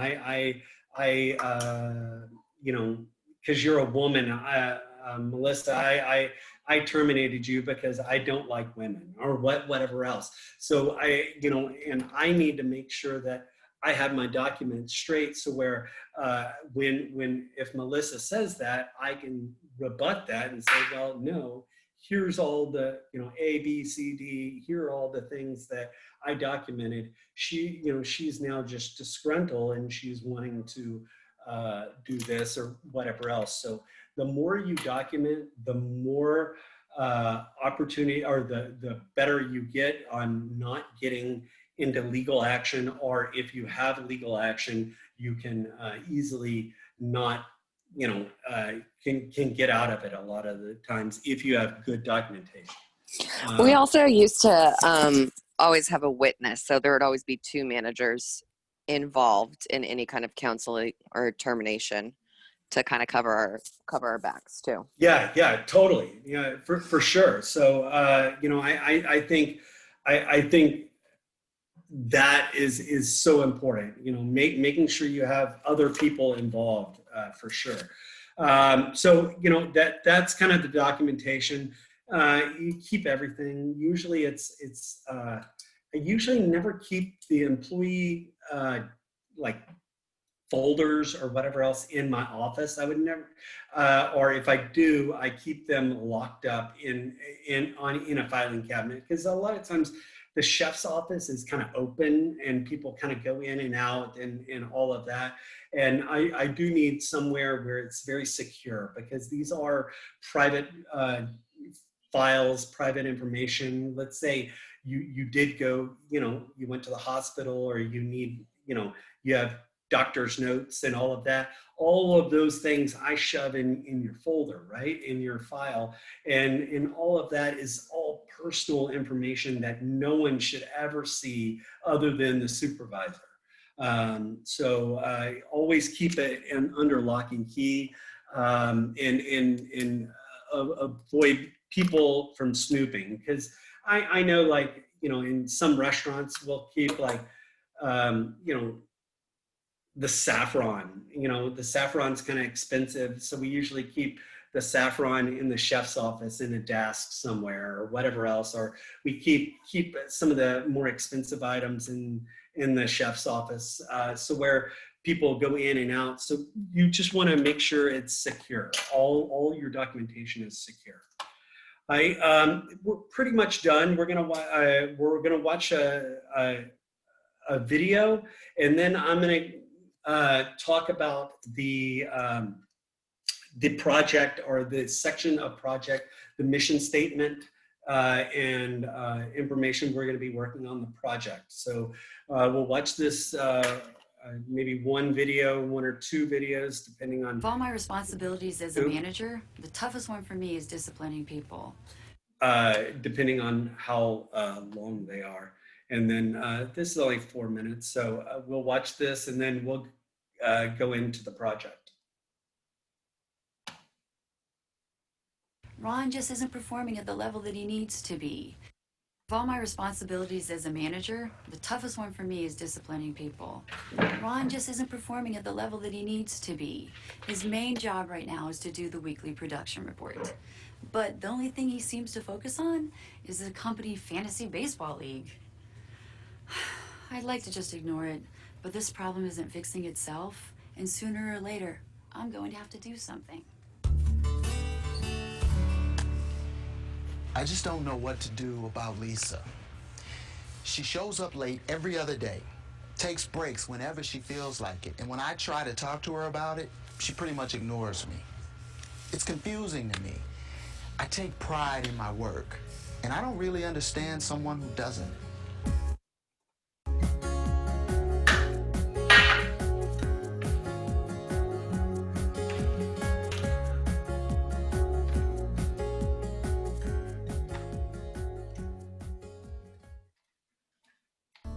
So click on a cell. Step one in the process is to provide coaching and training to the employee. Behavior problems are sometimes the result of inadequate skills or knowledge. You feeling more comfortable now with the new reporting software? It's a bit more complicated than what you were using. It's definitely more complicated, but I think I'm picking it up. Good.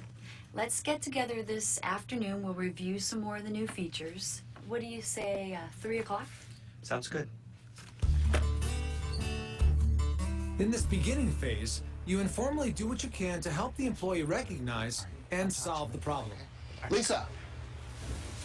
Morning.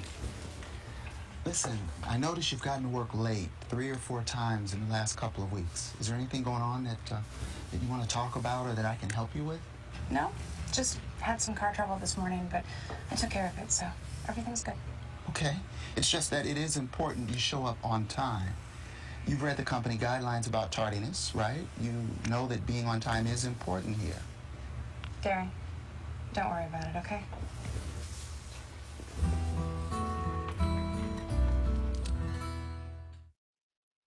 Now it's time to get the employee's agreement to change.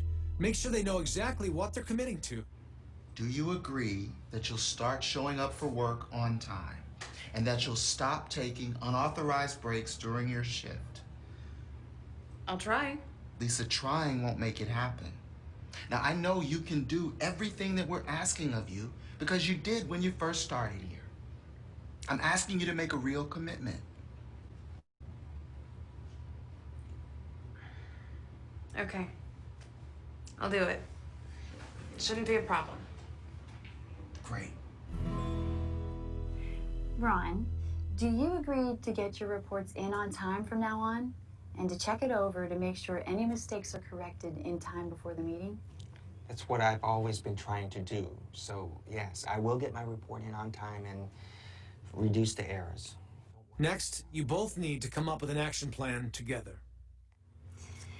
I'd like to help you with this. How about if Drew Snyder tutors you on your job skills a few times a week? I've been here 3 years longer than Drew. I know, but I think that Drew has a better understanding of the new reporting system than you do. Let's see if he can help you raise your skills. Okay. And I know that you and a couple of the other employees are really into Fantasy Baseball League. And that's great. Just try not to let it interfere with your work. I don't think it interferes with my work. That's good. I'm just reminding you not to participate in it while you're on the clock, okay? Sure. In the coming weeks, you'll be monitored pretty closely. I'll follow up weekly to see how you're doing. If we see improvement, then everything's fine. And if not?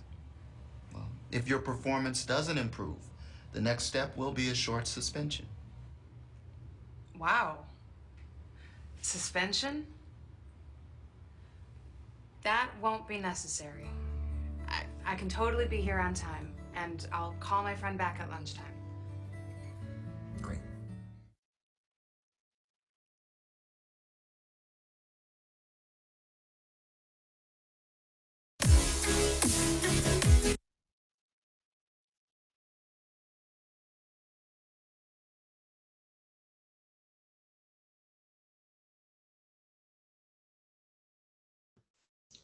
Chef, you're muted.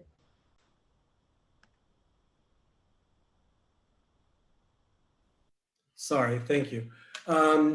So are there any questions about disciplining and how to do it? And realistically, guys, you want to do disciplining as best possible. And guys, it's tough. You're slapping somebody's hand, right?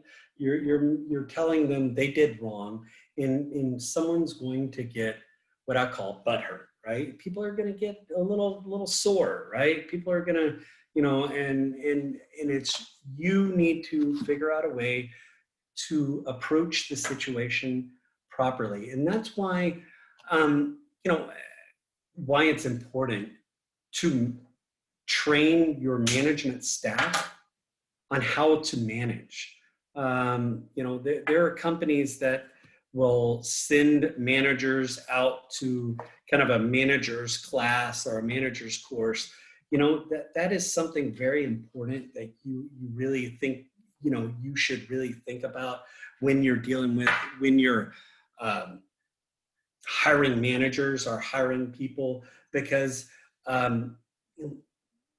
sometimes people don't know how to manage. Sometimes people don't know what to do in situations, and teaching someone how to deal with conflict and how to handle conflict and how to handle communicating conflict and all of that is very, very important. And it's probably worth the money and the time for giving that supervisor some time off to send them to a seminar or something, or a webinar or something on how to deal with just communicating and how to discipline properly.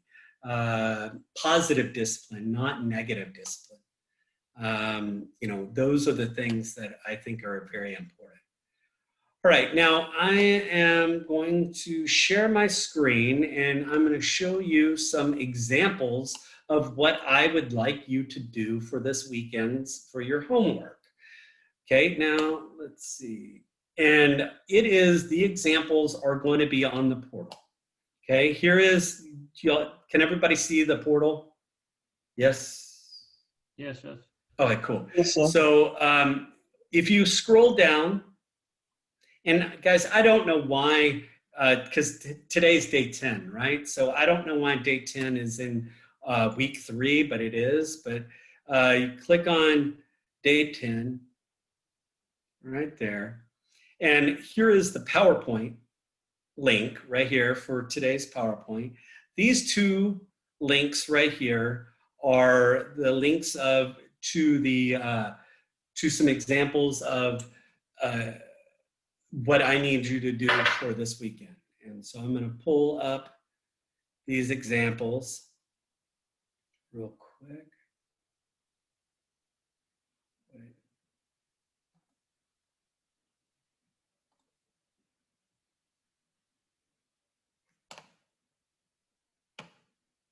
Okay. So everybody, let me make this view a little bit larger.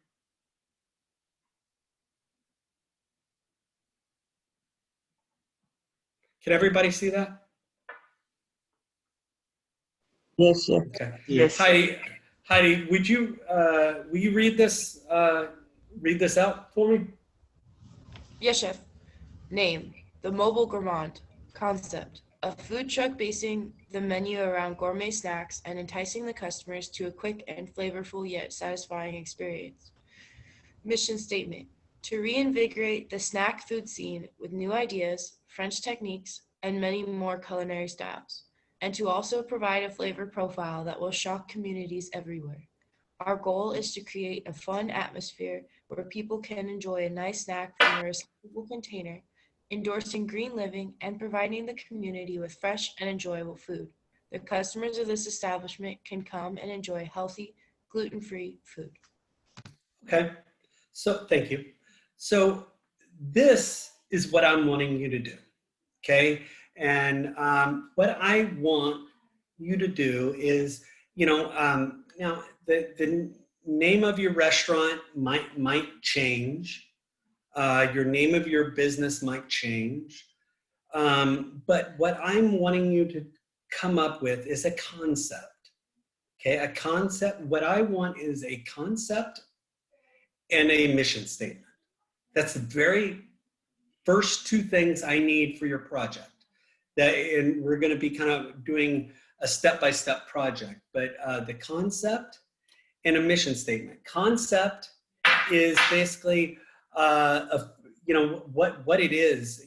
What is a concept, and that is their concept. And you want to Heidi, read their concept one more time.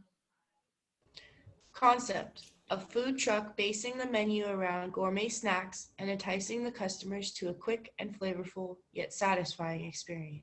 Okay, so thank you again. So that concept right there That's their concept. That's what they are wanting to provide, right? So what I'm wanting you to do is start to think about what kind of restaurant you want and what is going to be your concept. And here is another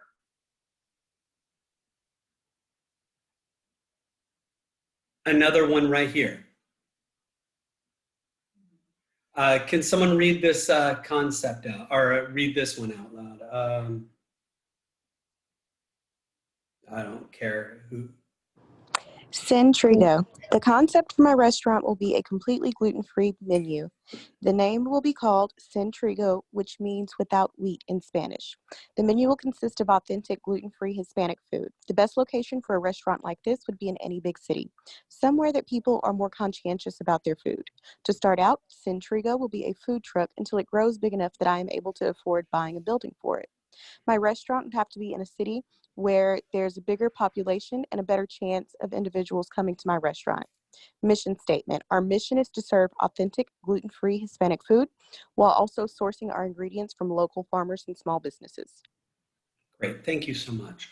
So that is the concept. You know, their concept is, you know, Centrigo, or that in the person, and what even the name, you know, they created the name later, but you know, this is something that I need you to start thinking about. It is your concept. What kind of concept, what kind of business are you going to want to open up? Like a food truck or a brick and mortar? Where is it going to be located? Any of that sort of stuff. So I want you to come up with a concept of a restaurant concept. Does everybody understand what a concept is? Yes, chef. Okay, so I want you to come up, and I know that this restaurant project is going to be kind of a growing project, and it's going to add, we're going to add things and add things and add things to it. But to get to where you are, you need the concept, right? You need to know what you're going to be doing. And so what I'm going to want you to do is come up with a concept, come up with an idea of what kind of restaurant you want, and I want you to write it down. I want you to write down your concept, and I want you to come up with a mission statement. And the mission statement helps you, helps the customer and the employees determine what kind of a business this is. I mean, the mission statement, you know, authentic gluten-free Hispanic food, while also, you know, sourcing our ingredients from local farmers and businesses. That's their mission. That's their mission. So that's what they're going to be doing. That's what I want you to do for your homework this weekend. I want you to come up. You know, again, these two missions right here, these two things right here, they are concepts, or they are things that or the mission statements, I think, are very important, because it tells you where you're going and how you're going to get there, basically, or what you're doing and your thought process behind the whole thing. My suggestion would be look up, get onto the internet, get onto, you know, type in restaurant mission statements, type in, you know, restaurant concepts, and kind of research and kind of look through and try to figure out, and then whatever you want. Now this is going to be a project that's, you know, it's a two-step project, so or a couple of class projects. So this is something you're going to be using in another class. So you know this is, you need to save all of this documentation, all of this stuff, because it kind of follows you to another class. But this is what I need you to do for your homework. Any questions about that? I've got two examples for you on the portal, and to get to that, let me pull it up one more time.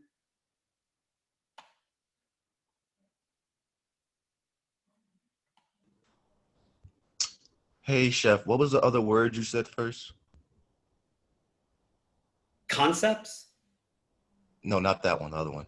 mission statement. Thank you. Yeah. Mission statement, and so the homework is come up with a concept. And if you want to take a picture of this concept, or you've got it's on the portal, but these two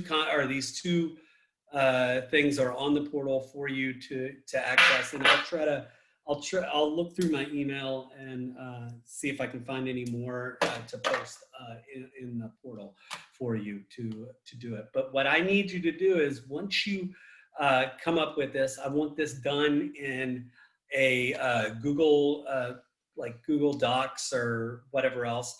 And I want you to, when you do it, I want you to share it with me. If I can spell my own name right. Anyway, you can share it with me at my email address, and so where I can be able to see it. And this is a document that you need to keep at all times, and because we're gonna go back, and at the end of your project, you're going to be presenting all of this to the class. So at the last, 2 or 3 days of class, each person is going to take about 5 to 10 minutes, and do a presentation to the class on what your restaurant is, what, your mission statement, what kind of stuff you had on your menu, all of that sort of stuff. So this is the first process of the project. Any questions? Any problems? And it doesn't necessarily have to be a restaurant. It can be a food truck. It can be like, as long what do you want to provide?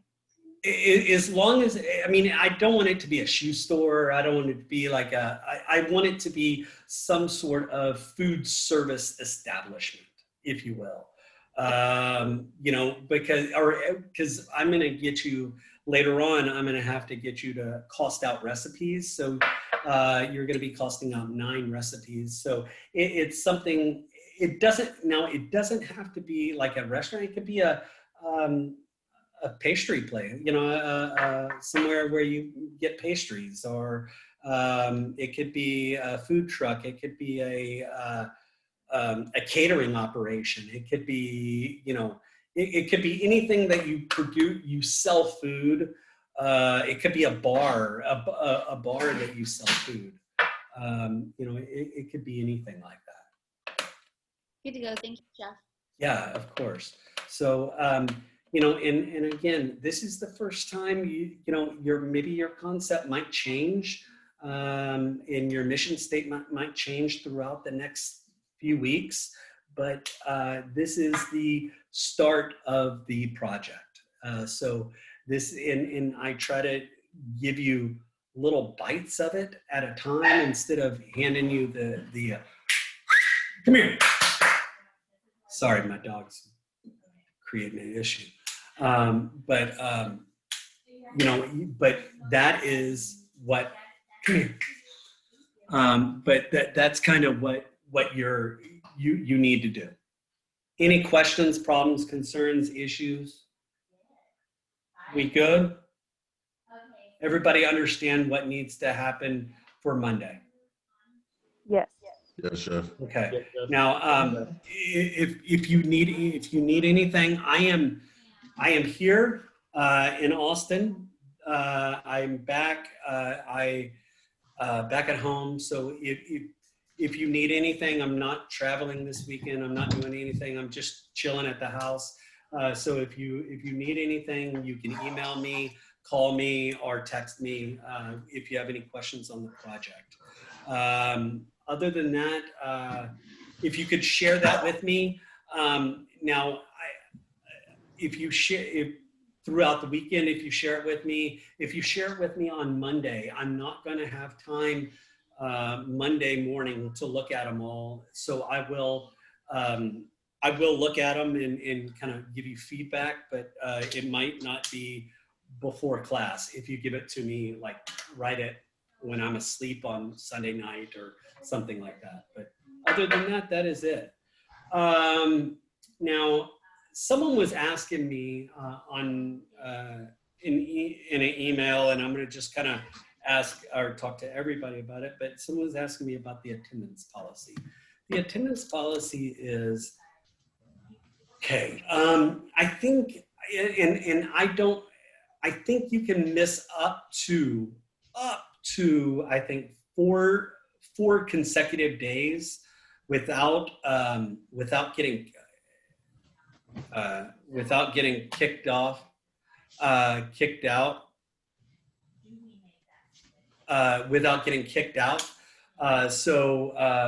You know, but no matter what you need, I would say, you know, if you're out, go watch the video and email me and let me know you were here, and I'll give you attendance. So you honestly, you can go through this whole class with being with no absences, even though you might be absent one day. You can still watch the video, and I'll give you credit for it. Okay. Other than that, y'all have a good one. Peace out. Deuces. Any questions? Any problems? I'll stay here and I'll close it out. Y'all have a great day. Have a good Be day, safe. Turn around. Don't drown. If it's raining, turn around. Don't drown. Be safe. Have a good Bye, weekend. guys. There's a concept I have been wanting to explore. It's basically where I see myself going as a chef and kind of why I set it up. But it's the concept is only, it doesn't have to be in the state of Texas, does it? Can it be in? No, absolutely not. It can be Spain. It can be in wherever. It can be Okay, anywhere. Awesome. Of Thank course. you, Chef. Yeah, not a problem. Have a great day. You too. Bye-bye. Hey, Chef. Yes. Who You said go that? first. All right. Oh, come on. I had Yeah, a question. what's up? Okay, so you know how we have supposedly 6 weeks left before we go to campus, right? So like I was wondering, well, Yeah. 5 or 6. Yeah. Well, I was wondering, does that morning class still happen on campus, or do we switch schedules? It does. It does. There's a 6 a.m. I mean, I know that there are other time frames. I mean, if you need to go to a different time frame, I think there's a, No, because I was wondering because like people were telling me that like they switch schedules when we go to campus or whatever, and then I was like, oh. It depends. It really depends. But you know, no, not really. I mean, when I was on campus, you know, before I taught AM, and that was 6 o'clock every morning. I was, you know, class started at 6 every morning. So no, I mean, now book classes. What changes is once we get back into on-ground book classes, usually anything that like a class that is taught not by a chef, like a gen ed, like any of the math or, you know, history or any of those kind of general education classes, those always start at 8 o'clock because it is hard to get, because those general education teachers are adjuncts. They're like part-timers. So they usually don't get there at 6 o'clock. So classes usually start at 8 for those. But other than that, if you're at 6 a.m., you'll be cooking at 6 a.m. next block. All right, thank you. Yeah. But if you do need to change, you can always change. Okay. But you know, I love the morning 6 a.m. class. That's the best class because you get done so early. Yeah, I'm not gonna change, but I was just wondering. But Yeah. All right, Chef, thank you. Yeah, no worries. Have a good day. You too. Anybody else have any questions? Hey, Chef. Yes. I was late this morning, so I just want to make sure. Yeah, I gotcha. Participation 1, 2. Do what? Did you get the participation 1, 2, Chef? Yes, I haven't put any grades in yet, but I will take care of it. I appreciate it, Chef. Thank Yeah, you. of course. No problem.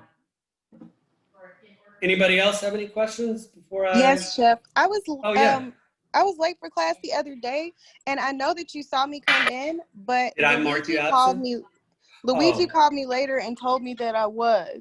Okay, so what happens is since I send my like attendance, I have to send in my attendance twice in one day. So that's why we start off at 6:10, because I usually I have to send my attendance in at 6:10 and then at the end of the day as well. So I counted you absent on this at 6:10, but at the end of the day I didn't, because I don't think what was that, yesterday, right? Was that yesterday or when was that? It was a few days ago. Okay, I will make sure that I didn't. I will look on your attendance. Let me look right now and make sure I didn't count you absent at the end. No, I didn't. You're good. Thank you. Okay. But thank you for checking. Hey, Chef, on my day 8, they still, I was there for class, but it's still showing there it's not Is a it? grade. Okay, Yes, give me 1 second. Let me look. And it's for my day 8 and still my day 2. oh, really? Okay. Hold on. Let me, while you're here. Day 8.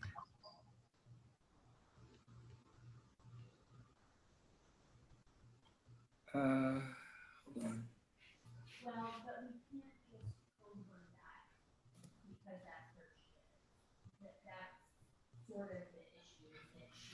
Oh, yeah, I just skipped you. I mean, I don't even have any grade. Like, I guess I just accidentally skipped you. Sorry. On that. I don't know why. Because I graded everybody else, but except you on that day. Oh, no, Amy as well. I guess all right, I got that. And then day 2, let me make sure I'll get you on day 2. I will change that in just a second. I still see a few people. I guess day 8 was the day I shut down early because I was not feeling well, or that was the day of the procedure. So I guess I didn't put in the grades for everybody. So I will work on that today, and then let me get your day 2 as well. Okay, I'll write it down. I will do it. I've got it written down. I will work on it right now before I walk away from my computer. I will fix that. Okay, thank you, Chef. You're welcome. Thank you again for keeping up with me, because I get emails and a lot of, like, hundreds of emails a day. So and I forget. So I appreciate you keeping with me and making sure I get it done. So thank It's you. okay. I know you had some other things going on, so that's okay. Thank you. Thank you. Have a great weekend. You too. Is there anybody else that needs anything before I end the class? All right, guys. Y'all have a great day. Be safe. Turn around. Don't drown.